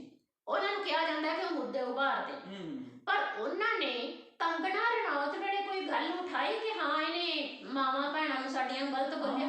ਜਾਂ ਜਦੋਂ ਆਜ਼ਾਦੀ ਬਾਰੇ ਉਹਨੇ ਕਿਹਾ ਭੀਖ ਚ ਮਿਲੀ ਹੈ ਤਾਂ ਸਿੱਧੂ ਸਾਹਿਬ ਨੇ ਕੋਈ ਪ੍ਰਤੀਕਿਰਿਆ ਦਿੱਤੀ ਵੀ ਇਹ ਪ੍ਰਤੀਕਿਰਿਆ ਗਲਤ ਹੈ? ਕਿਉਂਕਿ ਕੰਗਣਾ ਦੇ ਬਾਰੇ ਬੜੇ ਕਸੀਦੇ ਪੜ੍ਹੇ ਸੀ ਉਹਨਾਂ ਨੇ ਇੱਕ ਵਾਰੀ ਕਪਿਲ ਸ਼ਰਮਾ ਦੇ ਸ਼ੋਅ ਦੇ ਉਹਦੇ ਹੁਸਨ ਦੇ ਬਾਰੇ। ਬਿਲਕੁਲ, ਉਹ ਵੀਡੀਓ ਵੀ ਪਈ ਹੈ, ਉਹ ਵੀਡੀਓ ਵੀ ਪਈ ਹੈ, ਮੀਡੀਆ ਤੇ ਪਈ ਹੋਏਗੀ, ਲਾਜ਼ਮੀ ਪਈ ਹੋਏਗੀ। ਪਰ ਡਾਕਟਰ ਸਾਹਿਬ ਮੈਂ ਇੱਥੇ ਤੁਹਾਡੀ ਇੱਕ ਗੱਲ ਟੋਕਾਂ, ਜਿਹੜੇ ਕੰਗਣਾ ਦੇ ਕਸੀਦੇ ਸੁਹਾਪਨ ਦੇ ਸਿੱਧੂ ਸਾਹਿਬ ਨੇ ਪੜ੍ਹੇ ਸੀ, ਲੋਕ ਕਹਿ ਰਹੇ ਨੇ, ਲੋਕਾਂ ਨੇ ਸਾਨੂੰ ਵੀਡੀਓ ਵੀ ਉਹ ਭੇਜੀਆਂ ਨੇ ਕਿ ਇਹ ਜ਼ਰੂਰ ਗੱਲ ਰੱਖਿਓ ਜੀ ਉੱਤੇ, ਠੀਕ ਹੈ। ਸੋ ਇਹ ਬੜੀ ਵੱਡੀ ਗੱਲ ਹੈ ਕਿ ਡਾਕਟਰ ਸਾਹਿਬ ਥੋੜਾ ਪਾਲਿਸ਼ ਕਰਕੇ ਰੱਖ ਰਹੇ ਨੇ, ਪਰ ਲੋਕਾਂ ਨੇ ਤਾਂ ਉੱਥੇ ਗਾਲਾਂ ਕੱਢੀਆਂ ਨੇ। ਸੋ ਗਾਲਾਂ ਕੱਢਦੇ ਆਪਾਂ ਚੰਗੇ ਨਹੀਂ ਲੱਗਦੇ, ਭਾਵੇਂ ਕੁਛ ਵੀ ਸਿੱਧੂ ਸਾਹਿਬ ਫਿਰ ਵੀ ਚਲੋ ਸਤਿਕਾਰਯੋਗ ਆ। ਉਹਨਾਂ ਦਾ ਇਹ ਕਹਿਣਾ ਹੈ, ਇਹ ਸਵਾਲ ਨੇ ਉਹਨਾਂ ਦੇ ਕਿ ਜਦੋਂ ਕੰਗਣਾ ਨੇ ਬੇਬੇ ਮਹਿੰਦਰ ਕੌਰ ਦੇ ਬਾਰੇ ਬਹੁਤ ਘਟੀਆ ਸ਼ਬਦਾਵਲੀ ਵਰਤੀ ਸੀ, ਸਿੱਧੂ ਉਦੋਂ ਵੀ ਚੁੱਪ ਰਿਹਾ। ਹੁਣ ਜਦੋਂ ਉਹਨੇ ਇਸ ਤੋਂ ਵੀ ਅੱਗੇ ਨਿਕਲ ਗਈ ਕੰਗਣਾ, ਉਹਨੇ ਪੰਜਾਬ ਦੇ ਸ਼ਹੀਦਾਂ ਨੂੰ ਹੀ ਇੰਨਾ ਅਪਮਾਨ ਕਰਤਾ, ਫਿਰ ਵੀ ਸਿੱਧੂ ਚੁੱਪ ਰਿਹਾ। ਫਿਰ ਉਹਨੇ ਇੱਥੋਂ ਤੱਕ ਕਹਿਤਾ ਕਿ ਜਿਹੜੀ ਭਾਰਤ ਦੀ ਆਜ਼ਾਦੀ ਆ ਉਹ ਤਾਂ ਭੀਖ ਵਿੱਚ ਮਿਲੀ ਹੈ, ਫਿਰ ਵੀ ਸਿੱਧੂ ਚੁੱਪ ਰਿਹਾ। ਬਹੁਤ ਜ਼ਿਆਦਾ, ਜੇ ਇੱਕ ਪਾਸੇ ਸਿੱਧੂ ਇਹ ਕਹਿ ਰਿਹਾ ਹੈ ਕਿ ਮੇਰੇ ਫਾਦਰ ਜਿਹੜੇ ਆ, ਉਹਦੇ ਫਾਦਰ ਜਿਹੜੇ ਆ ਉਹ ਸੁਤੰਤਰਤਾ ਸੈਨਾਨੀ ਆ, ਤੇ ਫਿਰ ਉਹਨਾਂ ਨੇ ਕੀ ਅਪਮਾਨ ਨਹੀਂ ਕੀਤਾ ਕੰਗਣਾ ਨੇ ਵੀ ਭੀਖ ਚ ਮਿਲੀ ਹੈ? ਫਿਰ ਤੁਸੀਂ ਕਿਹੜੇ ਮੂੰਹ ਨਾਲ ਸੁਤੰਤਰਤਾ ਸੈਨਾਨੀ ਆਖਦੇ ਹੋ ਆਪਣੇ ਪਿਤਾ ਨੂੰ? ਇੱਕ ਇਹ ਸਵਾਲ ਉੱਠਦਾ ਹੈ। ਸੋ ਕਹਿਣ ਦਾ ਭਾਵ ਕਿ ਸਿੱਧੂ ਹਰ ਵਾਰੀ ਚੁੱਪ ਰਹਿੰਦਾ, ਤੇ ਲੋਕਾਂ ਨੇ ਕਿਹਾ ਕਿ ਵੀ ਹੁਣ ਸਿੱਧੂ ਨੂੰ ਬੜੀ ਪੀੜਾ ਹੁੰਦੀ ਹੋਏਗੀ ਜਦੋਂ ਪਬਲਿਕ ਮੰਗ ਕਰਦੀ ਆ ਕਿ ਇਹਦਾ ਜਿਹੜਾ ਕੰਗਣਾ ਨੂੰ ਜਿਹੜਾ ਪਦਮ ਸ਼੍ਰੀ ਮਿਲਿਆ ਉਹ ਵਾਪਸ ਲਾਣਾ ਚਾਹੀਦਾ। ਪਦਮ ਸ਼੍ਰੀ ਦੀ ਜਿਹੜੀ ਗਰਿਮਾ ਹੈ ਉਹ ਬਿਲਕੁਲ ਮੇਰੇ ਖਿਆਲ ਕੱਟੇ ਰੋਲ ਕੇ ਰੱਖ ਦਿੱਤੀ। ਪਦਮ ਸ਼੍ਰੀ ਦੇ ਕੌਣ ਹੱਕਦਾਰ ਨੇ? ਹੁਣ ਭਾਈ ਨਰਮਲ ਸਿੰਘ ਜੀ ਸੀਗੇ ਜਿਹੜੇ ਹਜ਼ੂਰੀ ਰਾਗੀ ਦਰਬਾਰ ਸਾਹਿਬ ਦੇ ਸੀਗੇ, ਔਰ ਪਦਮ ਸ਼੍ਰੀ ਬਿਲਕੁਲ ਪਦਮ ਸ਼੍ਰੀ ਦੇ ਹੱਕਦਾਰ ਜੀ, ਜਿਨ੍ਹਾਂ ਨੂੰ ਡਾਕਟਰ ਮਨਮੋਹਨ ਸਿੰਘ ਵਰਗੀ ਇੱਕ ਐਸੀ ਜ਼ਹੀਨ ਹਸਤੀ ਜਿਹੜੀ ਪਦਮ ਸ਼੍ਰੀ ਵਾਸਤੇ ਚੁਣਦੀ ਹੈ, ਸਿਲੈਕਟ ਕਰਦੀ ਆ। ਸੋ ਉਹ ਪਦਮ ਸ਼੍ਰੀ ਦੇ ਵਾਕਈ ਹੱਕਦਾਰ ਸੀ। ਜਿਵੇਂ ਆਪਣਾ ਇੱਕ ਖਿਡਾਰੀ ਆ ਸਰਦਾਰ ਪ੍ਰਗਟ ਸਿੰਘ ਅਰਜੁਨਾ ਵਾਰਡੀ ਵੀ ਆ, ਪਦਮ ਸ਼੍ਰੀ ਵੀ ਆ, ਫਿਰ ਗੱਲ ਉਹਨਾਂ ਦੀ ਫਿਰ ਉੱਥੇ ਆ ਜਾਂਦੀ ਹੈ। ਉਹ ਵਾਕਈ ਉਹ ਲੋਕ ਹੱਕਦਾਰ ਨੇ ਪਦਮ ਸ਼੍ਰੀ ਦੇ, ਮਿਲਣਾ ਚਾਹੀਦਾ ਸੀ, ਇਸੇ ਕਰਕੇ ਮਿਲਿਆ। ਹੁਣ ਤੁਸੀਂ ਇੱਕ ਅਜਿਹੀ ਜਿਹੜੀ ਮਤਲਬ ਫਿਰਕਾ ਪ੍ਰਸਤ ਇੱਕ ਔਰਤ ਹੈਗੀ ਆ ਜਿਹੜੀ ਨਫ਼ਰਤ ਦੀ ਰਾਜਨੀਤੀ ਕਰ ਰਹੀ ਆ, ਤੁਸੀਂ ਇਹਨਾਂ ਹਸਤੀਆਂ ਦੇ ਭਾਈ ਨਿਰਮਲ ਸਿੰਘ ਹੋਇਆ ਜਾਂ ਹਾਕੀ ਖਿਡਾਰੀ ਹੋਇਆ ਜਿਹਨੂੰ ਪਦਮ ਸ਼੍ਰੀ ਮਿਲਿਆ, ਇਹਨਾਂ ਦੇ ਬਰਾਬਰ ਲਿਆ ਕੇ ਖੜਾ ਕਰਦੇ ਹੋ ਤੇ ਬੜੀ ਅਪਮਾਨਜਨਕ ਸਥਿਤੀ ਕ੍ਰੀਏਟ ਹੋ ਜਾਂਦੀ ਆ। ਲੋਕ ਇਹਦਾ ਉਸ ਅਵਾਰਡ ਦੀ ਸਗੋਂ ਤਹੀਨ ਹੋ ਗਈ। ਬਿਲਕੁਲ। ਤਹੀਨ ਹੋ ਗਈ ਉਸ ਅਵਾਰਡ ਦੀ। ਸੋ ਸਿੱਧੂ ਚੁੱਪ ਰਹਿੰਦਾ ਹੈ ਇਸ ਕਰਕੇ। ਸੋ ਇਸ ਕਰਕੇ ਉਹ ਕਹਿੰਦੇ ਆ ਸਿੱਧੂ ਵੀ ਪ੍ਰਸ਼ਨਾਂ ਦੇ ਘੇਰੇ ਚ ਇਸ ਵੇਲੇ, ਸਵਾਲਾਂ ਦੇ ਘੇਰੇ। ਬਿਲਕੁਲ ਜੀ। ਉਹ ਕਹਿੰਦੇ ਆ ਕਿ ਸਿੱਧੂ ਨੇ ਜਾਂ ਤਾਂ ਇਤਿਹਾਸ ਨਹੀਂ ਪੜ੍ਹਿਆ, ਬਿਲਕੁਲ, ਤੇ ਹੁਣ ਜਾਂ ਫਿਰ ਇਤਿਹਾਸ ਪੜ੍ਹਿਆ ਹੋਣ ਦੇ ਬਾਅਦ ਉਹ ਹੁਣ ਸੱਪ ਦੇ ਮੂੰਹ ਕੋੜ ਕਰਲੀ ਵਾਲੀ ਗੱਲ ਹੈ ਕਿ ਜੇ ਉਹ ਕਸੀਦੇ ਪੜ੍ਹੇ ਸੀ ਤੇ ਹੁਣ ਦਾ ਨਖੇਦੀ ਕਿਵੇਂ ਕਰੇ। ਕਈ ਤਾਂ ਇੱਥੋਂ ਤੱਕ ਵੀ ਕਹਿੰਦੇ ਵੀ ਸਿੱਧੂ ਜਿਹੜਾ ਬਾਹਰਲੀ ਸੂਰਤ ਦਾ ਬੜਾ ਮੁਦਈ ਹੈ, ਸੀਰਤ ਦਾ ਨਹੀਂ ਹੈ। ਬੇਬੇ ਮਹਿੰਦਰ ਕੌਰ ਦੇ ਹੱਕ ਚ ਉਹਨੇ ਕੋਈ ਨਹੀਂ, ਈਵਨ ਦੈਨ ਕਿ ਉਹਨੇ ਕਿਸਾਨਾਂ ਦੇ ਹੱਕ ਦੇ ਵਿੱਚ ਸ਼ਹੀਦ ਹੋਏ, ਉਹਨਾਂ ਦੇ ਹੱਕ ਦੇ ਵਿੱਚ ਕਦੇ ਉਹ ਜਾਂ ਕੋਈ ਗੱਲ ਨਹੀਂ ਸੁਣੀ। ਮੇਰੇ ਖਿਆਲ ਦਰਸ਼ਕੋ ਤੁਹਾਡੇ ਸਵਾਲ ਵਾਜਬ ਨੇ, ਪਰ ਆਪਾਂ ਅਜਿਹੇ ਬੰਦੇ ਤੋਂ ਕੋਈ ਬਹੁਤੀ ਆਸ ਨਹੀਂ ਰੱਖ ਸਕਦੇ। ਸੋ ਕਿਉਂਕਿ ਜਿਵੇਂ ਖਬਰਾਂ ਨਿਕਲ ਕੇ ਆਈਆਂ ਕਿ 30 ਕਰੋੜ ਦੇ ਬੰਗਲੇ ਦੇ ਵਿੱਚ ਰਹਿਣ ਵਾਲਾ ਬੰਦਾ, ਸੋ ਆਪਣੇ ਧਰਤੀ ਪੁੱਤਰਾਂ ਨੂੰ, ਧਰਤ ਦੇ ਜਾਇਆਂ ਨੂੰ, ਉਹਨਾਂ ਨੂੰ ਮੇਰੇ ਖਿਆਲ ਬਹੁਤਾ ਤਰਜੀਹ ਨਹੀਂ ਦਿੰਦਾ। ਕੰਗਣਾ ਤਾਂ ਹੀ ਕਿਹਾ ਜਾਂਦਾ ਕਿ ਉਹ ਗੱਲਾਂ ਦਾ ਕੜਾਹ ਬਣਾਉਂਦਾ, ਵਿਸ਼ਵਾਸ ਖੋ ਰਿਹਾ ਸਿੱਧੂ ਆਪਣਾ। ਸੋ ਕੰਗਣਾ ਵਰਗੀਆਂ ਹਸਤੀਆਂ ਜਾਂ ਕਪਲ ਵਰਗੀਆਂ ਹਸਤੀਆਂ ਸੀ, ਉਹਨਾਂ ਦਾ ਕੋਈ ਵਿਰੋਧ ਨਹੀਂ ਕਰਦੇ, ਉਹ ਉਹਨੂੰ ਮਾਫਕ ਬੈਠਦੀਆਂ ਨੇ ਕਿਉਂਕਿ ਉਹਦੇ ਪੈਰਲਰ ਨੇ, ਉਹਦੇ ਬਰਾਬਰ ਨੇ। ਉਹ ਜੇ ਅਸੀਂ ਕਹਿ ਦਈਏ ਵੀ ਮਾਈਕ ਤੌਰ ਤੇ ਹੈ ਨਾ, ਇਕਨੋਮਿਕਲੀ ਜਿਹੜੀ ਉਹਦੇ ਉਹਦੇ ਬਰਾਬਰ ਨੇ, ਇਸ ਕਰਕੇ ਉਹ ਗਰੀਬਾਂ ਦੀ ਸਾਰ ਨਹੀਂ ਲੈ ਸਕਦਾ, ਜਾਂ ਉਹਨੂੰ ਗਰੀਬਾਂ ਦੀ ਸਾਰ ਹੈ ਹੀ ਨਹੀਂ। ਮੇਰੇ ਖਿਆਲ ਵੀ ਇੱਥੇ ਇੱਕ ਮੇਰੇ ਮਨ ਦੀ ਭਾਵਨਾ ਵੀ ਉੱਠ ਰਹੀ ਸੀ ਡਾਕਟਰ ਸਾਹਿਬ। ਮੈਂ ਸੋਚ ਰਹੀ ਸੀ ਵੀ ਸਿੱਧੂ ਸਾਹਿਬ ਕਿਸੇ ਤਨ ਪੱਤਨ ਕਿਉਂ ਨਹੀਂ ਲੱਗ ਰਹੇ। ਮੈਨੂੰ ਲੱਗਦਾ ਵੀ ਦੋ ਬੇੜੀਆਂ ਦਾ ਸਵਾਰ ਕਦੇ ਤਨ ਪੱਤਨ ਨਹੀਂ ਲੱਗਦਾ। ਕਦੇ ਅਸੀਂ ਦਾਅਵੇ ਕਰਦੇ ਕਿ ਅਸੀਂ ਬਾਬੇ ਨਾਨਕ ਦੇ ਹੀ ਆ, ਪਰ ਬਾਬੇ ਨਾਨਕ ਬੇਸ਼ੱਕ ਮੁੱਦੇ ਬੜੇ ਉਠਾਉਂਦਾ ਜੀ, ਬੇਸ਼ੱਕ ਉਹ ਆਪਣੇ ਆਪ ਨੂੰ ਪਬਲਿਕਲੀ ਪੰਜਾਬ ਦੇ ਵਿੱਚ ਰਹਿੰਦੇ ਹੋਇਆ ਗੁਰੂ ਨਾਨਕ ਦਾ ਨਾਮ ਲੈਵਾ ਦੱਸਦਾ। ਨਾਮ ਲੈਵਾ ਜੀ ਡਾਕਟਰ ਸਾਹਿਬ, ਉਹ ਤਾਂ ਕਹਿੰਦਾ ਬਹੁਤ ਵੱਡਾ ਵੀ ਜਾਣੀ ਬਾਬੇ ਨਾਨਕ ਦਾ ਅਸਲ ਵਾਰਸ ਮੈਂ ਹੀ ਆ, ਹੋਰ ਕੋਈ ਹੈ ਹੀ ਨਹੀਂ ਧਰਤੀ ਤੇ। ਉਹਦੀਆਂ ਗੱਲਾਂ ਦੇ ਵਿੱਚੋਂ ਇਹੀ ਜਾਪਦਾ, ਲੋਕ ਇਹ ਕਹਿੰਦੇ ਨੇ। ਲੇਕਿਨ ਕਿਹਾ ਜਾਂਦਾ ਕਿ ਉਹ ਜਦੋਂ ਉਹਦੀ ਪ੍ਰੈਕਟੀਕਲੀ ਅਸੀਂ ਲਾਈਫ ਦੇਖਦੇ ਹਾਂ ਤਾਂ ਉਹਦੇ ਵਿੱਚ ਗੁਰੂ ਨਾਨਕ ਦੀ ਵਿਚਾਰਧਾਰਾ ਸਾਨੂੰ ਕਿਤੇ ਨਜ਼ਰ ਨਹੀਂ ਆਉਂਦੀ। ਇਹ ਲੋਕ ਹੈ ਜਿਹੜੇ ਉਹਦੇ ਬਹੁਤ ਨਜ਼ਦੀਕ ਵੀ ਰਹਿ ਚੁੱਕੇ ਨੇ, ਉਹਨਾਂ ਨੇ ਵੀ ਗੱਲਾਂ ਕਹੀਆਂ ਨੇ ਕਿ ਅਜਿਹੀ ਉਹਦੀ ਸ਼ਖਸੀਅਤ ਆ, ਮਤਲਬ ਦੋ ਬੇੜੀਆਂ ਚ ਉਹਨੇ ਪੈਰ ਧਰੇ। ਮੇਰੇ ਖਿਆਲ ਹੈ ਕਿ ਜੇ ਇਕੱਲਾ ਹੀ ਬਾਬੇ ਨਾਨਕ ਦਾ ਹੋ ਜਾਵੇ ਉਹ ਕਿਧਰੇ, ਹੈ ਨਾ, ਜਫਰੀਦਾ ਜੇ ਤੂੰ ਮੇਰਾ ਹੋਏ ਰਹੇ ਤਾਂ ਸਭ ਜਗ ਤੇਰਾ ਹੋਏ। ਸੋ ਇਸ ਕਰਕੇ ਜੇ ਇਕੱਲਾ ਬਾਬੇ ਨਾਨਕ ਦੇ ਜਿਹੜੇ ਸੀ ਨਾ ਅਸਲ ਦੇ ਵਿੱਚ ਦਿੱਲੀ ਦੀਆਂ ਬਾਰਡਰਾਂ ਤੇ ਬੈਠੇ ਸਿੱਧੂ ਸਾਹਿਬ, ਉਹ ਸੀ ਬਾਬੇ ਨਾਨਕ ਦੇ ਸਹੀ ਪੁੱਤਰ, ਜਿਨ੍ਹਾਂ ਨੇ ਹੂ ਬਾਬੇ ਨਾਨਕ ਦੇ ਹਰ ਹੁਕਮ ਤੇ ਫੁੱਲ ਚੜਾਇਆ। ਕੱਚੀਆਂ ਪਿੱਲੀਆਂ ਵੀ ਖਾਧੀਆਂ, ਸੜਕਾਂ ਤੇ ਰੋਲੇ ਵੀ, ਬਾਬੇ ਵੀ ਖਾਧੇ, ਕਿਉਂਕਿ ਬਾਬੇ ਬਸ਼ਾਰਾਂ ਵੀ ਚੱਲੀਆਂ ਜੀ। ਬਾਬੇ ਨਾਨਕ ਨੇ ਖੁਦ ਕਿਹਾ ਕਿ ਨੀਚਾ ਅੰਦਰ ਨੀਚ ਜਾਤ ਨੀਚੀ ਹੋਵਤ ਨੀਚ, ਨਾਨਕ ਤਿਨ ਕੇ ਸੰਗ ਸਾਥ ਵੱਡਿਆ। ਸੋ ਸਿੱਧੂ ਸਾਹਿਬ ਬਾਬਾ ਨਾਨਕ ਤਾਂ ਰਿਕਸ਼ਾ ਪੁੱਲਰ ਦੇ ਨਾਲ, ਬਾਬਾ ਨਾਨਕ ਖੇਤ ਮਜ਼ਦੂਰ ਦੇ ਨਾਲ, ਉਹਦੇ ਕੋਲੇ ਕਿੱਥੇ ਹੈਗਾ ਟਾਈਮ ਕਿ ਉਹ ਤੇਰੇ 30 ਕਰੋੜ ਦੇ ਮਹਿਲਾਂ ਦੇ ਵਿੱਚ ਆ ਕੇ ਬਾਬਾ ਨਾਨਕ ਬੈਠੇ।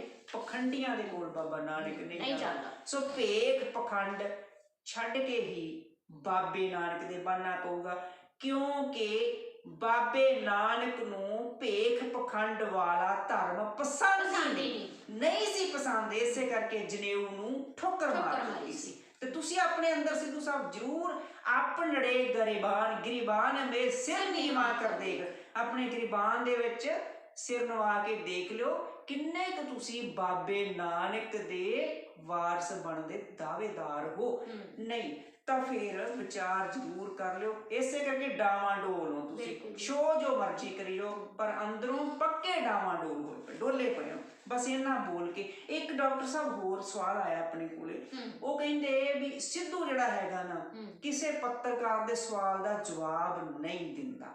ਪਤਾ ਨਹੀਂ ਕਿ ਕਹਿੰਦੇ ਬੋਡੀ ਲੈਂਗੁਏਜ ਉਹਦੇ ਚ ਹਰ ਇੱਕ ਦੀ ਆਪਣੀ ਆਪਣੀ ਬੋਡੀ ਲੈਂਗੁਏਜ ਹੁੰਦੀ ਆ, ਉਹਦੇ ਤੇ ਅਸੀਂ ਕੋਈ ਟਿੱਪਣੀ ਨਹੀਂ ਕਰਦੇ। ਉਹ ਕਹਿੰਦੇ ਵੀ ਲੋਕ ਕਹਿੰਦੇ ਨੇ, ਉਹ ਕਹਿੰਦੇ ਵੀ ਕਦੇ ਪਰਮਵੀਰ ਆਪਾਂ ਦੇਖਿਆ ਹੀ ਹੈ ਜੀ, ਆਪਾਂ ਵੀਡੀਓਜ਼ ਦੇਖਦੇ ਹੀ ਆ ਜੀ ਕਿ ਪੱਤਰਕਾਰ ਜਦੋਂ ਕੋਈ ਸਵਾਲ ਕਰਦੇ ਆ ਤਾਂ ਉਹ ਕਹਿੰਦੇ ਯਾਰ ਤੂੰ ਚੁੱਪ ਕਰਕੇ ਬੈਠ ਜਾ, ਚੁੱਪ ਇਦਾਂ ਦੀਆਂ ਗੱਲਾਂ ਜਿਹੜੀਆਂ ਹੈਗੀਆਂ, ਇਹ ਜਿਹੜਾ ਸਟਾਈਲ ਹੈਗਾ ਪੱਤਰਕਾਰਾਂ ਨੂੰ ਚੁੱਪ ਕਰਵਾਉਣ ਵਾਲਾ ਹੀ ਹੈ। ਇਹ ਵੀ ਇੱਕ ਤਾਨਾਸ਼ਾਹੀ ਹੋਣ ਦਾ ਇੱਕ ਡਿਕਟੇਟਰਸ਼ਿਪ ਵਾਲਾ ਹੀ ਕੰਮ ਹੈ ਕਿ ਅਸੀਂ ਆਪਣੀ ਗੱਲ ਤਾਂ ਕਰੀ ਜਾਈਏ ਮਨ ਕੀ ਬਾਤ ਵਾਲੇ ਨੂੰ ਤੇ ਲੋਕਾਂ ਦੀ ਗੱਲ ਤੁਸੀਂ ਸੁਣੋ। ਬਿਲਕੁਲ ਬਿਲਕੁਲ ਸਿੱਧੂ ਉਹਦੇ ਵਾਂਗੂ ਆਪਣੇ ਮੋਦੀ ਵਾਲੀ ਹਾਲ ਹੈ ਕਿ ਆਪਣੇ ਮਨ ਕੀ ਬਾਤ ਕਰੋ। ਲੋਕ ਜਿਹੜੇ ਪੱਤਰਕਾਰ ਸੀਗੇ ਉਹ ਕੈਪਟਨ ਕੋਲੋਂ ਇਸ ਕਰਕੇ ਡਰਦੇ ਸੀ ਕਿ ਉਹ ਮਹਾਰਾਜਾ ਹੈ ਤੇ ਉਹਦੇ ਕੋਲ ਬੋਲੋ ਹੀ ਨਾ, ਤੇ ਮੋਦੀ ਕੋਲੇ ਤਾਂ ਕੋਈ ਜਾਂਦਾ ਹੀ ਨਹੀਂ ਪੱਤਰਕਾਰ, ਉਹਨੇ ਬੁਲਾਇਆ ਉਹ ਆਪਣੇ ਆਪ ਨੂੰ ਭਗਵਾਨ ਸਥਾਪਿਤ ਕੀਤੇ ਬੈਠਾ ਹੈ ਤੇ ਇਹ ਆਪਣੇ ਆਪ ਨੂੰ ਡਿਕਟੇਟਰ ਕਹਿੰਦਾ ਕਿ ਮੇਰੇ ਵਰਗਾ ਸਿਆਣਾ ਕੋਈ ਨਹੀਂ।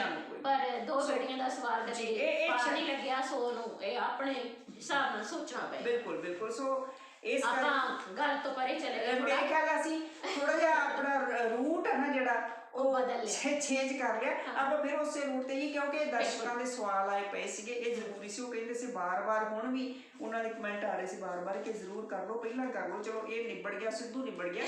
ਹੁਣ ਆਪਾਂ ਫਿਰ ਆਪਣੇ ਮੇਨ ਮੁੱਦੇ ਤੇ ਆਈਏ ਕਿ ਅੱਛਾ ਫਿਰ ਡਾਕਟਰ ਸਾਹਿਬ ਤੁਹਾਡੇ ਮੁਤਾਬਕ ਪੰਜਾਬ ਜਿੱਤਣ ਦੇ ਲਈ ਮੇਨ ਮੁੱਦੇ ਹੋਣੇ ਕਿਹੜੇ ਚਾਹੀਦੇ? ਪੰਜਾਬ ਜਿੱਤਣ ਲਈ ਪਰਮਵੀਰ ਮੇਨ ਮੁੱਦਾ ਪੰਜਾਬ ਦਾ ਵਿਕਾਸ ਹੋਣਾ ਚਾਹੀਦਾ ਹੈ, ਪੰਜਾਬ ਨੂੰ ਕਰਜ਼ਾ ਮੁਕਤ ਕਰਨਾ ਹੋਣਾ ਚਾਹੀਦਾ। ਜੀ ਜਿਹੜਾ ਇੱਥੋਂ ਦਾ ਮਾਫੀਆ ਰਾਜ ਹੈ ਉਹਨੂੰ ਪ੍ਰੈਕਟੀਕਲੀ ਨੱਥ ਪਾਉਣ ਦੀ ਲੋੜ ਹੈ।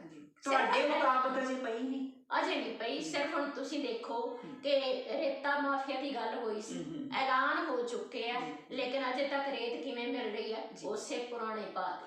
ਬਿਲਕੁਲ ਉਸੇ ਸਿੱਧੂ ਨੇ ਸਟੇਜ ਤੇ ਬੈਠੇ ਮੁੱਖ ਮੰਤਰੀ ਦੇ ਸਾਹਮਣੇ ਕਿਹਾ ਸੀ 3400। ਫਿਰ ਤੁਸੀਂ ਬਿਜਲੀ ਦੀ ਗੱਲ ਕਰ ਲਓ ਕਿ ਬਿਜਲੀ ਸਸਤੀ ਕਰਨ ਦੀ ਗੱਲ ਕਹੀ ਸੀ, ਲੋਕਾਂ ਦੇ ਬਿੱਲ ਉਸੇ ਹਿਸਾਬ ਨਾਲ ਆ ਰਹੇ ਆ।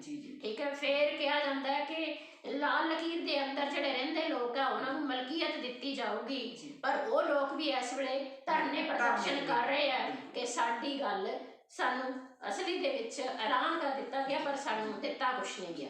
ਸੋ ਜਿਹਨੂੰ ਵੀ ਦੇਖੋ ਤੁਸੀਂ ਉਹੀ ਰੋਈ ਜਾਂਦਾ ਹੈ ਕਿ ਅਸੀਂ ਸੋਚਿਆ ਸੀ ਚੰਨੀ ਸਾਹਿਬ ਆਉਣਗੇ ਤੇ ਸਾਡੇ ਮਸਲੇ ਹੱਲ ਕਰਨਗੇ, ਪਰ ਹੱਲ ਦੀ ਥਾਂ ਤੇ ਸਿਰਫ ਐਲਾਨ ਰਹਿ ਗਏ। ਤਾਂ ਇਹ ਜਿਹੜੇ ਐਲਾਨ ਨੇ ਜਾਂ ਇਹ ਜਿਹੜੀਆਂ ਗੱਲਾਂ ਨੇ, ਇਹਨਾਂ ਦੇ ਨਾਲ ਪੰਜਾਬ ਦਾ ਕੁਝ ਭਲਾ ਨਹੀਂ ਹੋਣਾ।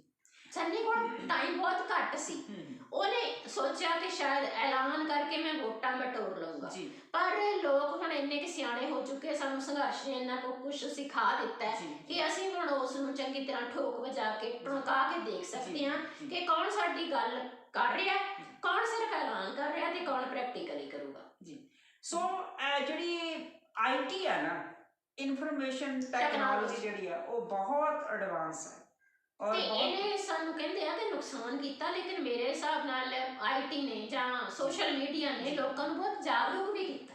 ਅੱਛਾ, ਜਿਨ੍ਹਾਂ ਨੇ ਉਹਦਾ ਗਲਤ ਇਸਤੇਮਾਲ ਕੀਤਾ ਤਾਂ ਉਹ ਨੁਕਸਾਨ ਹੀ ਲਿਆ, ਪਰ ਜਿਨ੍ਹਾਂ ਨੇ ਸੂਝ-ਬੂਝ ਤੋਂ ਕੰਮ ਲੈਂਦੇ ਹੋਏ ਇਹਦੇ ਤੋਂ ਮਤਲਬ ਕੋਈ ਜਨ ਸੁਧਾਰਨ ਦਾ ਕੰਮ ਲਿਆ ਤਾਂ ਫਿਰ ਉਹਨਾਂ ਦੇ ਲਈ ਇਹ ਮੇਰਾ ਖਿਆਲ 90-95% ਇਹਦਾ ਸਹੀ ਇਸਤੇਮਾਲ ਕਰਕੇ ਇਹਦੇ ਬਹੁਤ ਫਾਇਦੇ ਨੇ। ਸੋ ਚੰਨੀ ਸਾਹਿਬ, ਤੁਹਾਨੂੰ ਵੀ ਇੱਕ ਗੁਜ਼ਾਰਿਸ਼ ਹੈ, ਜਿਵੇਂ ਡਾਕਟਰ ਸਾਹਿਬ ਨੇ ਕਿਹਾ ਕਿ ਹਰ ਬੰਦਾ ਮੂਰਖ ਨਾ ਬਣਾਓ, ਨਹੀਂ ਬਣਨ ਵਾਲਾ। ਇਹ ਸਮੁੱਚੀਆਂ ਪਾਰਟੀਆਂ ਨੂੰ ਸਾਡੀ ਗੁਜ਼ਾਰਿਸ਼ ਹੈ ਕਿ ਹੁਣ ਤੁਸੀਂ ਮੂਰਖ ਨਹੀਂ ਬਣਾ ਸਕਦੇ। ਬਿਲਕੁਲ ਭੁਲੇਖੇ ਤੁਹਾਡੇ ਨਿਕਲ ਜਾਣੇ ਚਾਹੀਦੇ ਨੇ, ਕਿਉਂਕਿ ਭਾਰਤ ਸਰਕਾਰ ਦੇ ਕੋਲ ਕੋਈ ਇੰਟੈਲੈਕਚੁਅਲਾਈਜੇਸ਼ਨ ਦਾ ਕੋਈ ਥੋੜ ਨਹੀਂ ਸੀ। ਕਿੰਨੇ IAS ਤੇ ਕਿੰਨੇ ਵੱਡੇ ਜਿਹੜੇ ਉਹਨਾਂ ਕੋਲੇ ਮਾਹਰ ਮੌਜੂਦ ਸਨ, ਬਹੁਤ ਵੱਡਾ ਇੱਕ ਉਹਨਾਂ ਕੋਲੇ ਸਿਸਟਮ ਸੀ, ਦੇ ਬਾਵਜੂਦ ਵੀ ਸਿੱਧੇ ਸਾਦੇ ਜਿਹੜੇ ਜੱਟ ਲੀਡਰ ਸੀਗੇ ਨਾ, ਜਿਨ੍ਹਾਂ ਨੂੰ ਬੂਟ ਕਿਹਾ ਜਾਂਦਾ, ਸਾਡੇ ਜੱਟ ਦੇ ਨਾਲ ਬੂਟ ਜੁੜਿਆ ਜਾਂਦਾ ਸੀ ਸ਼ਾਮੇ, ਤੇ ਉਹਨਾਂ ਨੇ ਬੋਲਤੀ ਬੰਦ ਕਰ ਦਿੰਦੇ ਸੀ, ਪੜ੍ਹਨੇ ਪਾਤੇ। ਜਦੋਂ ਟੇਬਲ ਤੇ ਬੈਠਦੇ ਸੀ ਨਾ, ਵੀ ਪੁੱਛਦੇ ਸੀ ਵੀ ਦੱਸੋ ਇਹਨਾਂ 'ਚ ਕਾਲਾ ਕੀ ਹੈ ਕਾਨੂੰਨਾਂ 'ਚ, ਤੇ ਫਿਰ ਮੇਰਾ ਖਿਆਲ ਹੈ ਵੀ ਕੋਈ ਐਡਾ ਵਕੀਲ ਵੀ ਨਹੀਂ ਉਹਨੂੰ ਐਕਸਪਲੇਨ ਕਰ ਸਕਦਾ ਸੀਗਾ ਜਿਸ ਤਰੀਕੇ ਨਾਲ ਉਹਨਾਂ ਸਿੱਧੇ ਸਾਦੇ ਜੱਟਾਂ ਨੇ ਉਹ ਕਰ ਦਿੱਤੇ। ਸੋ ਤੁਸੀਂ ਵੀ ਭੁਲੇਖਿਆਂ 'ਚੋਂ ਬਾਹਰ ਆ ਜਾਓ। ਜੇ ਮੋਦੀ ਵਰਗਾ ਡਿਕਟੇਟਰਸ਼ਿਪ ਆ ਸਕਦਾ ਨਾ, ਤੇ ਤੁਹਾਨੂੰ ਵੀ ਇੱਕ ਦਿਨ ਆਉਣਾ ਪਏਗਾ। ਮਜਬੂਰ ਨਾ ਕਰਿਓ ਕਿ ਉਹ ਦਿੱਲੀ ਵਾਲਾ ਧਰਨਾ, ਜਿਹੜਾ ਦਿੱਲੀ ਵਾਲਾ ਅੰਦੋਲਨ ਆ, ਜਿਹੜਾ ਚੰਡੀਗੜ੍ਹ ਆ ਜਾਵੇ। ਸੋ ਇਹ ਹੁਣ ਤੁਸੀਂ ਸੋਚਣਾ।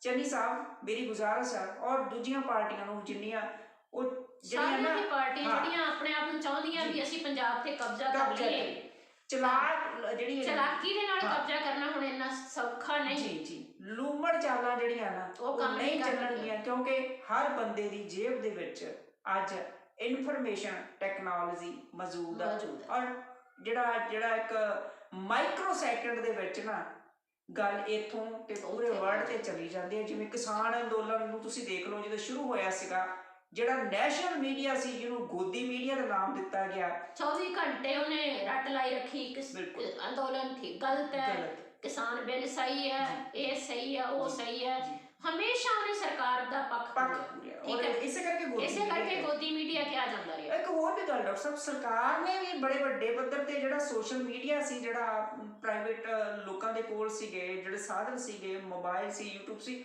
ਉਹਨੂੰ ਵੀ ਬੰਦ ਕਰਕੇ ਦੇਖ ਲਓ। ਤੁਸੀਂ ਜੈਮਰ ਲੱਗੇ ਹੋਏ ਸੀ, ਅਸੀਂ ਉੱਥੇ ਰਹੇ 2 ਮਹੀਨੇ ਜੈਮਰ ਲਾ ਛੱਡੇ ਸੀ ਕਿ ਇੱਧਰ ਉੱਧਰ ਇਨਫੋਰਮੇਸ਼ਨ ਨਾ ਜਾਵੇ, ਵੀ ਆਪਣੇ ਤੌਰ ਤੇ ਵੀ ਇਹ ਨਾ ਪਈ, ਦੇ ਬਾਵਜੂਦ ਵੀ ਪੂਰੇ ਵਰਲਡ ਤੇ ਸਪਰੈਡ ਹੋ ਗਈ। ਬਿਲਕੁਲ ਠੀਕ ਹੈ। ਔਰ ਕਿਉਂਕਿ ਦੇਖੋ ਚੰਗੇ ਕੋਲੋਂ ਚੰਗੀ ਵਾਈਬ੍ਰੇਸ਼ਨ ਹਮੇਸ਼ਾ ਜਾਂਦੀ ਹੈ।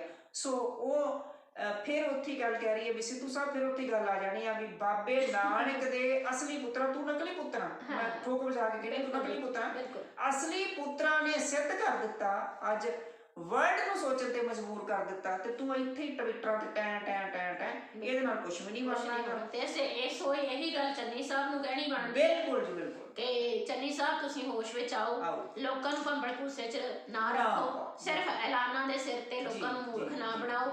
ਲੋਕ ਹੁਣ ਮੂਰਖ ਬਣਨ ਵਾਲੇ ਨਹੀਂ ਹੈਗੇ। ਔਰ ਦੇਖੋ ਇਹਨਾਂ ਦੇ ਜੈਡ ਸਿਕਿਉਰਿਟੀਆਂ ਤੇ ਜਦੋਂ ਸੱਤਾ ਦੇ ਵਿੱਚ ਆ ਜਾਂਦੇ ਨਾ, ਉਦੋਂ ਇਹਨਾਂ ਨੂੰ ਭੁੱਲ ਜਾਂਦਾ ਆਲਾ ਦੁਆਲਾ ਵੀ ਕੋਈ ਸਾਡੀ ਵੀਡੀਓ ਵੀ ਬਣਾ ਰਿਹਾ। ਇਨਫੋਰਮੇਸ਼ਨ ਟੈਕਨੋਲੋਜੀ ਇੰਨੀ ਐਡਵਾਂਸ ਆ, ਕੋਈ ਮੀਡੀਆ ਬਣਾ ਕੇ ਉਹਨੂੰ, ਸਾਡੀ ਵੀਡੀਓ ਬਣਾ ਕੇ ਉਹਨੂੰ ਪੈਨ ਡਰਾਈਵ ਦੇ ਵਿੱਚ ਸੇਵ ਕਰਕੇ ਵੀ ਬੈਠਾ ਵੀ ਆਉਣ ਵਾਲੇ ਸਮੇਂ ਦੇ ਵਿੱਚ ਤੁਹਾਨੂੰ ਸ਼ੀਸ਼ਾ ਦਿਖਾਇਆ ਜਾਊਗਾ। ਸੋ ਡਾਕਟਰ ਸਾਹਿਬ, ਇਸ ਏਜੰਡੇ ਤੋਂ ਬਿਨਾਂ ਉਹ ਹੋਰ ਕਿਹੜੇ ਕੰਮ ਨੇ ਜੋ ਪਾਰਟੀਆਂ, ਜਿਨ੍ਹਾਂ ਵੱਲ ਪਾਰਟੀਆਂ ਨੂੰ ਧਿਆਨ ਦੇਣਾ ਚਾਹੀਦਾ ਤਾਂ ਜੋ ਪੰਜਾਬ ਜਿਹੜਾ ਹੈਗਾ ਉਹ ਲੀਹੇ ਪੈ ਸਕੇ? ਸਭ ਤੋਂ ਪਹਿਲਾਂ ਤਾਂ ਪਰਮਵੀਰ, ਮੈਂ ਜਿਵੇਂ ਕਿਹਾ ਕਿ ਕਰਜ਼ਾ ਮਾਫੀ ਜਿਹੜੀ ਹੈ ਉਹ ਸਾਰਿਆਂ ਤੋਂ ਵੱਡੀ ਰੁਕਾਵਟ ਹੈ। ਕਰਜ਼ਾ ਜਿਹੜਾ ਹੈ, ਕਰਜ਼ਾ ਮਾਫੀ ਤਾਂ ਹੀ ਹੋਊਗੀ ਜੇ ਕੰਮ ਵਿਕਾਸ ਦੇ ਹੋਣਗੇ। ਕੰਮ ਵਿਕਾਸ ਦੇ ਕਿਵੇਂ ਹੋਣਗੇ? ਜੇ ਮਾਫੀਆ ਰਾਜ ਨੂੰ ਲੱਤ ਮਾਰੀ ਜਾਊਗੀ, ਉਹ ਤੋਂ ਪਿੱਛਾ ਛੁਡਾਇਆ ਜਾਊ।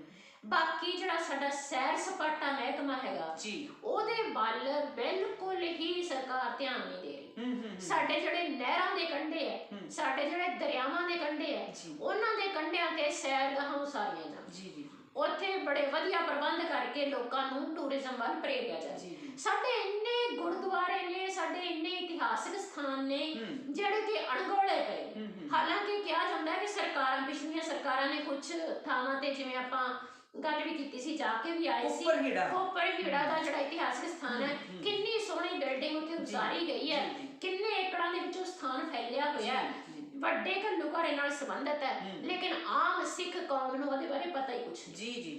ਸੋ ਇਹ ਜਿਹੜੇ ਇਤਿਹਾਸਿਕ ਸਥਾਨ ਨੇ, ਇਹਨਾਂ ਵੱਲ ਧਿਆਨ ਦੇਣ ਦੀ ਲੋੜ ਹੈ। ਸਰਕਾਰੀ ਸਰਪ੍ਰਸਤੀ ਦੇ ਹੇਠ ਇਸ ਟੂਰਿਜ਼ਮ ਨੂੰ ਉਭਾਰਿਆ ਜਾਵੇ ਤਾਂ ਮੇਰੇ ਖਿਆਲ 'ਚ ਕਰੋੜਾਂ ਰੁਪਏ ਸਰਕਾਰ ਨੂੰ ਇਹਦੇ ਤੋਂ ਮਿਲ ਸਕਦੇ। ਪਰ ਸਰਕਾਰ ਇਸ ਪਾਸੇ ਧਿਆਨ ਨਹੀਂ ਦੇ ਰਹੀ ਡਾਕਟਰ ਸਾਹਿਬ। ਸਰਕਾਰ ਜਿਹੜੀ ਆ ਉਹ ਇੱਕ ਆਮ ਆਦਮੀ ਨੂੰ ਦੜਨ ਤੇ ਕੁਚਲਣ ਤੇ ਲੱਗੀ ਹੋਈ ਹੈ, ਉਹਦੀ ਜੇਬ ਖਾਲੀ ਕਰਨ ਲੱਗੀ ਹੋਈ ਹੈ। ਇੱਕ ਰਿਕਸ਼ਾ ਪੂਲਰ ਜੇ 100 ਰੁਪਇਆ ਦਿਨ ਦੇ ਵਿੱਚ ਕਮਾ ਲੈਂਦਾ ਤੇ 80 ਰੁਪਏ ਉਹ ਟੈਕਸਾਂ ਦੇ ਰੂਪ ਦੇ ਵਿੱਚ, ਅਸਿੱਧੇ ਰੂਪ ਦੇ ਵਿੱਚ ਸਰਕਾਰ ਦੇ ਬੋਝੇ 'ਚ ਜਾਂਦੇ ਨੇ। 20 ਰੁਪਏ ਉਹਦੇ ਪਰਿਵਾਰ ਦੇ ਪਾਲਣ ਪੋਸ਼ਣ ਦੇ ਲਈ ਬਚਦੇ ਆ। ਬਹੁਤ ਵੱਡੀ ਤਰਾਸਦੀ ਹੈ। ਦੂਜੀ ਗੱਲ, ਸਿੱਖਿਆ ਵੱਲ ਧਿਆਨ ਦੇਣ ਦੀ ਲੋੜ ਹੈ। ਜੇ ਅਸੀਂ ਸਿੱਖਿਆ ਸੰਭਾਲ ਰਹੀਏ, ਸਹੀ ਮਾਇਨਿਆਂ ਦੇ ਵਿੱਚ ਸਮੇਂ ਦੇ ਹਾਣ ਦੀ ਸਾਡੀ ਸਿੱਖਿਆ ਹੋ ਜਾਵੇ, ਤਾਂ ਮੇਰੇ ਖਿਆਲ 'ਚ ਜਿਹੜੀ ਪੜ੍ਹੀ ਲਿਖੀ ਪਨੀਰੀ ਹੈ, ਜੇ ਉਹ ਕੱਲ ਨੂੰ ਸਾਡਾ ਭਵਿੱਖ ਬਣਦੀ ਹੈ, ਸਹੀ ਮਾਇਨਿਆਂ ਦੇ ਵਿੱਚ ਪੜ੍ਹੇ ਲਿਖੇ ਲੋਕ ਸਾਡੇ ਸਾਹਮਣੇ ਆਉਂਦੇ ਆ, ਤਾਂ ਉਹ ਜ਼ਰੂਰ ਆਪਣੇ ਪੰਜਾਬ ਨੂੰ ਬਚਾਉਣ ਦੇ ਸਮਰੱਥ ਹੋ ਸਕਦੇ। ਪਰ ਬੇਸਿਕ ਗੱਲ ਤਾਂ ਫਿਰ ਉੱਥੇ ਆ ਜਾਂਦੀ ਆ ਵੀ ਰਾਜਨੀਤਿਕ ਪਾਰਟੀਆਂ ਕਦੋਂ ਚਾਹੁੰਦੀਆਂ ਨੇ ਕਿ ਪੰਜਾਬ ਦਾ, ਉਹਨਾਂ ਦੀ ਕੁਰਸੀ ਨੂੰ ਹੱਥ ਪਊਗਾ। ਜੇ ਲੋਕ ਪੜ੍ਹ ਲਿਖ ਜਾਣਗੇ ਤਾਂ ਉਹਨਾਂ ਦੀ ਕੁਰਸੀ ਨੂੰ ਹੱਥ ਪਊਗਾ। ਲੋਕ ਦਲੀਲ ਦੇ ਨਾਲ ਉਹਨਾਂ ਤੋਂ ਗੱਲਾਂ ਪੁੱਛਣਗੇ। ਇਹਨਾਂ ਤੋਂ ਹੁਣੇ ਹੀ ਨਹੀਂ ਸਮਝ ਰਿਹਾ ਕਿ ਜਿਹੜੇ ਥੋੜੇ ਬਹੁਤ ਆਪਣੇ ਵਰਗੇ ਹੈਗੇ ਤਹਿਕੀਕਾਤ ਕਰਨ ਵਾਲੇ, ਉਹ ਹੀ ਨਹੀਂ ਇਹਨਾਂ ਨੂੰ ਸੰਭਲਣ ਦਿੰਦੇ। ਤੇ ਜੇ ਘਰ ਘਰ ਬੱਚੇ ਪੜ੍ਹੇ ਲਿਖੇ ਹੋ ਗਏ ਤਾਂ ਫਿਰ ਤਾਂ ਇਹਨਾਂ ਨੂੰ ਔਖਾ ਹੋ ਜਾਣਾ। ਖੈਰ ਡਾਕਟਰ ਸਾਹਿਬ, ਤਹਿਕੀਕਾਤ ਤਾਂ ਸ਼ੁਰੂ ਹੋ ਗਈ, ਐਨਾਲਿਸਿਸ ਸ਼ੁਰੂ ਹੋ ਗਿਆ। ਤੁਸੀਂ ਬਚ ਨਹੀਂ ਸਕਦੇ। ਫਿਰ ਕਹਿੰਦੇ ਨਾ, ਬੱਕਰੇ ਦੀ ਮਾਂ ਕਦੋਂ ਤੱਕ ਖੈਰ ਮਨਾਏਗੀ। ਲੇਖਾ ਤਾਂ ਦੇਣਾ ਹੀ ਪੈਣਾ ਹੈ, ਚਾਹੇ ਕੋਈ ਵੀ ਪਾਰਟੀ ਆ, ਉਹਨੂੰ ਲੇਖਾ ਦੇਣਾ ਪੈਣਾ। ਕੋਈ ਨਹੀਂ, ਕਰ ਲਓ ਐਸ਼, ਤੇ ਤੁਸੀਂ ਲੋਕਾਂ ਦੇ ਟੈਕਸ ਦੇ ਸਿਰ ਤੇ ਜਿੰਨੀ ਕਿ ਤੁਸੀਂ ਐਸ਼ ਕਰ ਸਕਦੇ ਕਰੋ। ਡਾਕਟਰ ਸਾਹਿਬ, ਇਹਦੇ ਨਾਲ ਹੀ ਜੁੜਦਾ ਇੱਕ ਹੋਰ ਹੈ ਕਿ ਇੱਕ ਕਰਮਚਾਰੀ ਆ, ਇੱਕ ਮੰਨ ਲਓ ਕਿ ਡਾਕਟਰ ਹੈ, ਕੋਈ ਟੀਚਰ ਹੈ, ਤੁਸੀਂ ਪ੍ਰੋਫੈਸਰ ਰਹਿ ਚੁੱਕੇ ਹੋ, 34 ਸਾਲ ਦੀ ਸਰਵਿਸ ਕਰਕੇ ਪੈਨਸ਼ਨ ਫੇਰ ਨਹੀਂ ਹੈਗੀ। ਕਹਿਣ ਦਾ ਭਾਵ ਹੈ ਕਿ ਉਹਦੇ ਕਿੰਨੀ ਪ੍ਰਕਿਰਿਆ ਦੇ ਵਿੱਚ ਹੁਣ ਟੀਚਰ ਬੈਠੇ ਨੇ, ਉਹਨਾਂ ਦੇ ਆਏ ਦਿਨ ਨਵੀਂ ਕੰਡੀਸ਼ਨ ਹੁੰਦੀ, ਟੈਟ ਪਾਸ ਕਰੋ ਜੀ, ਆਹ ਕਰੋ ਜੀ, ਕਿੰਨੀਆਂ ਹੁਣ ਫੇਰ ਕਹਿ ਰਹੇ ਸੀ ਟੈਟ ਪਾਸ ਨੂੰ ਫੇਰ ਕੋਈ ਐਗਜ਼ਾਮ ਦੇਣਾ ਸੀ। ਬਿਲਕੁਲ ਬਿਲਕੁਲ। ਉਸ ਤੋਂ ਕਿੰਨੇ ਕੰਪੀਟੀਸ਼ਨਸ ਦੇ ਵਿੱਚੋਂ ਨਿਕਲ ਕੇ ਇੱਕ ਜਿਵੇਂ ਕਹਿ ਲਓ ਨਾ, ਪਹਿਲਾਂ ਮਤਲਬ ਉਬਲਦੇ ਤੇਲ ਦੇ ਕੜਾਏ ਦੇ ਵਿੱਚੋਂ, ਅੱਗ ਦੇ ਵਿੱਚੋਂ ਨਿਕਲ ਕੇ, ਜਿਵੇਂ ਇੱਕ ਭੱਠੀ ਦੇ ਵਿੱਚੋਂ ਨਿਕਲ ਕੇ ਫਿਰ ਉਹ ਕਾਬਲ ਹੁੰਦਾ ਹੈ ਕਿ ਫਿਰ ਅੱਗੇ ਉਹਦੀ ਇੰਟਰਵਿਊ ਹੁੰਦੀ ਆ, ਫਿਰ ਸਿਫਾਰਸ਼ਾਂ ਚੱਲਦੀਆਂ ਨੇ, ਤੇ ਉਹਦੇ ਵਿੱਚ ਵੀ ਕਈ ਵਾਰੀ ਜਿਹੜੇ ਐਲੀਜੀਬਲ ਲੋਕ ਹੁੰਦੇ ਨੇ ਰਹਿ ਜਾਂਦੇ ਨੇ, ਪਰ ਤਾਂ ਜਾ ਕੇ ਉਹ ਵਿਚਾਰਾ ਕੋਈ 60-70 ਹਜ਼ਾਰ ਰੁਪਏ ਤਨਖਾਹ ਲੈਣ ਦੇ ਕਾਬਲ ਹੁੰਦਾ ਕੁਰਸੀ ਤੇ ਬੈਠ ਕੇ। ਉਸ ਤੋਂ ਬਾਅਦ ਜਦੋਂ ਉਹ ਰਿਟਾਇਰ ਹੁੰਦਾ ਤਾਂ ਉਹਦੀ ਪੈਨਸ਼ਨ ਅੱਧੀ ਹੋ ਜਾਂਦੀ ਹੈ, ਸਿਰਫ ਉਹਦੀ ਉਹੀ ਪੈਨਸ਼ਨ 34 ਸਾਲ ਦੀ, ਉਹ ਵੀ ਨਹੀਂ ਹੁੰਦੀ। ਤੇ ਡਾਕਟਰ ਸਾਹਿਬ ਜਿਹੜੇ ਇੱਕ ਵਿਧਾਇਕ ਆ, MLA ਆ, ਉਹਨਾਂ ਨੂੰ ਪੜ੍ਹਾਈ ਦੀ ਵੀ ਲੋੜ ਨਹੀਂ, ਉਹਨਾਂ ਦੀ ਉਮਰ ਦੀ ਵੀ ਕੋਈ ਸੀਮਾ ਨਹੀਂ, ਕੋਈ ਕੁਆਲੀਫਿਕੇਸ਼ਨ ਨਹੀਂ। ਅਨਪੜ੍ਹ ਤੋਂ ਅਨਪੜ੍ਹ ਅੰਗੂਠਾ ਛਾਪ ਬੰਦਾ ਸਾਡਾ ਬਣ ਜਾਂਦਾ ਵਿਦਿਆ ਮੰਤਰੀ, ਸਿੱਖਿਆ ਮੰਤਰੀ, ਪਿਛਲੀ ਵਾਰ ਦੀਆਂ ਸਰਕਾਰਾਂ 'ਚ ਬਣੇ ਰਹੇ, ਆਪਾਂ ਨੂੰ ਪਤਾ ਹੀ। ਤਾਂ ਉਹ ਸਾਡਾ ਵਿਕਾਸ ਕੀ ਕਰ ਲੈਣਗੇ। ਹੁਣ ਸਿੱਖਿਆ ਮੰਤਰੀ ਜੋ ਬਣੇ ਨੇ, ਉਹਨਾਂ ਤੋਂ ਆਸ ਉਮੀਦ ਤਾਂ ਬਹੁਤ ਹੈ, ਤੇ ਦੇਖਦੇ ਹਾਂ ਉਹ ਕੀ ਕਰਦੇ ਨੇ। ਪਰ ਇੱਕ ਸਵਾਲ ਆਇਆ ਪਿਆ, ਸਿੱਖਿਆ ਮੰਤਰੀ ਤੁਸੀਂ ਗੱਲ ਕੀਤੀ ਹੈ, ਮੈਂ ਸੋਚਦੀ ਸੀ ਵੀ ਇਹ ਨਾ ਲਵਾਂ, ਪਰ ਇਹ ਮਜਬੂਰੀ ਦੇ ਬਸ ਲੈਣਾ ਪੈਣਾ, ਮਾਫ ਕਰਨਾ। ਉਹ ਕਹਿੰਦੇ ਜੀ ਵੀ ਇੱਕ ਸਵਾਲ ਆ ਵੀ ਇਹਦਾ ਸਾਡਾ ਜਵਾਬ ਲੈ ਕੇ ਦਿਓ, ਹੁਣ ਇਹ ਸਿੱਖਿਆ ਮੰਤਰੀ ਜੀ ਦਿੰਦੇ ਕਿ ਨਹੀਂ ਦਿੰਦੇ। ਉਹ ਕਹਿੰਦੇ ਵੀ ਨਿਕਲ ਕੇ ਸਾਹਮਣੇ ਗੱਲਾਂ ਆ ਰਹੀਆਂ ਕਿ ਸਿੱਖਿਆ ਮੰਤਰੀ ਜੀ ਆਪਣਾ ਟੈਕਸ ਨਹੀਂ ਭਰਦੇ, ਉਹ ਸਰਕਾਰ ਦੇ ਖਜ਼ਾਨੇ ਚੋਂ ਜਾਂਦਾ। ਇਹਦੇ ਬਾਰੇ ਵੀ ਥੋੜਾ ਜਿਹਾ ਜਾਣਨ ਬਾਰੇ।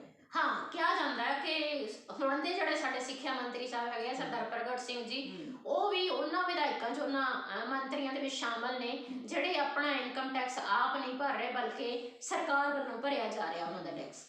ਸੋ ਇਹ ਅਜੇ ਲੋਕ ਕਹਿ ਰਹੇ ਨੇ, ਸਾਨੂੰ ਇਹਦੇ ਬਾਰੇ ਪੱਕਾ ਪਤਾ ਨਹੀਂ ਹੈਗਾ, ਤੇ ਇਹਦੇ ਬਾਰੇ ਸਰਦਾਰ ਪ੍ਰਗਟ ਸਿੰਘ ਜੀ ਹੀ ਆਪਣਾ ਕਲੀਅਰ ਕਰ ਸਕਦੇ ਨੇ, ਸਾਫ਼ ਜਵਾਬ ਦੇ ਸਕਦੇ ਨੇ ਕਿ ਕੀ ਇਹ ਲੋਕਾਂ ਦਾ ਇਲਜ਼ਾਮ ਸਹੀ ਹੈ ਜਾਂ ਕੀ ਗਲਤ ਹੈ। ਜੇਕਰ ਲੋਕਾਂ ਨੇ ਸਵਾਲ ਉਠਾਇਆ ਤਾਂ ਉਹਦਾ ਬੇਸ ਜ਼ਰੂਰ ਕੋਈ ਨਾ ਕੋਈ ਹੋਏਗਾ। ਸੋ ਵਧੀਆ ਗੱਲ ਹੋਏਗੀ ਕਿ ਜੇਕਰ ਉਹ ਆਪਣਾ ਸਪਸ਼ਟੀਕਰਨ ਦੇ ਦੇ ਕਿਸੇ ਵੀ ਮਾਧਿਅਮ ਰਾਹੀਂ, ਪਰ ਅਜੇ ਤੱਕ ਤੇ ਇੱਕ ਤੁਸੀਂ ਏਜੰਡੇ ਦੀ ਹੋਰ ਗੱਲ ਕੀਤੀ ਸੀ, ਉਹਦੇ ਵਿੱਚ ਮੈਂ ਕਹਾਂਗੀ ਕਿ ਇੱਕ ਤਾਂ ਸਿੱਖਿਆ ਜਿਹੜੀ ਹੈ ਉਹਦੇ ਵਿੱਚ ਸਭ ਤੋਂ ਜ਼ਿਆਦਾ ਜ਼ਰੂਰੀ ਹੈ ਇਸ ਵੇਲੇ ਮੇਰੇ ਹਿਸਾਬ ਨਾਲ, ਜਿਹੜਾ ਮੈਂ ਸੋਚਦੀ ਹਾਂ, ਕਿਉਂਕਿ ਆਏ ਦਿਨ ਸਾਡੀਆਂ ਧੀਆਂ ਭੈਣਾਂ ਦੇ ਬਲਾਤਕਾਰ ਹੋ ਰਹੇ ਨੇ, ਤੇ ਸਾਨੂੰ ਕੁੜੀਆਂ ਦੀ ਸੁਰੱਖਿਆ ਵਾਸਤੇ, ਸਵੈ ਰੱਖਿਆ ਵਾਸਤੇ ਇੱਕ ਵਿਸ਼ਾ ਲਾਜ਼ਮੀ ਤੌਰ ਤੇ ਹੁਣੇ ਤੋਂ ਸ਼ੁਰੂ ਕਰ ਦੇਣਾ ਚਾਹੀਦਾ, ਚਾਹੇ ਕੋਈ ਵੀ ਪ੍ਰਾਈਵੇਟ ਸਕੂਲ ਹੋਵੇ ਤੇ ਚਾਹੇ ਕੋਈ ਸਰਕਾਰੀ ਸਕੂਲ ਹੋਵੇ, ਚਾਹੇ ਕਿਸੇ ਬੋਰਡ ਨਾਲ ਸੰਬੰਧਿਤ ਹੋਵੇ। ਉਹ ਹੋਣਾ ਚਾਹੀਦਾ ਹੈ ਕੁੜੀਆਂ ਵਾਸਤੇ ਮਾਰਸ਼ਲ ਆਰਟ ਦੀ ਸਿੱਖਿਆ ਲਾਜ਼ਮੀ ਹੋਣੀ ਚਾਹੀਦੀ ਹੈ, ਤਾਂ ਕਿ ਉਹ ਆਪਣੀ ਸਵੈ ਰੱਖਿਆ ਦੇ ਕਾਬਲ ਹੋ ਸਕਣ। ਇਹ ਤਾਂ ਸਾਲਾਂ ਤੋਂ ਆਪਾਂ ਡਾਕਟਰ ਸਾਹਿਬ ਮੁੱਦਾ ਉਠਾਉਂਦੇ ਆ, ਕਈ ਸਾਲਾਂ ਤੋਂ ਇਹ ਮੁੱਦਾ ਉਠਾ ਰਹੇ ਆ, ਸਾਡੀ ਇਸ ਗੱਲ ਨੂੰ ਅਜੇ ਤੱਕ ਕਿਸੇ ਸਰਕਾਰ ਨੇ ਗੌਲਿਆ ਨਹੀਂ।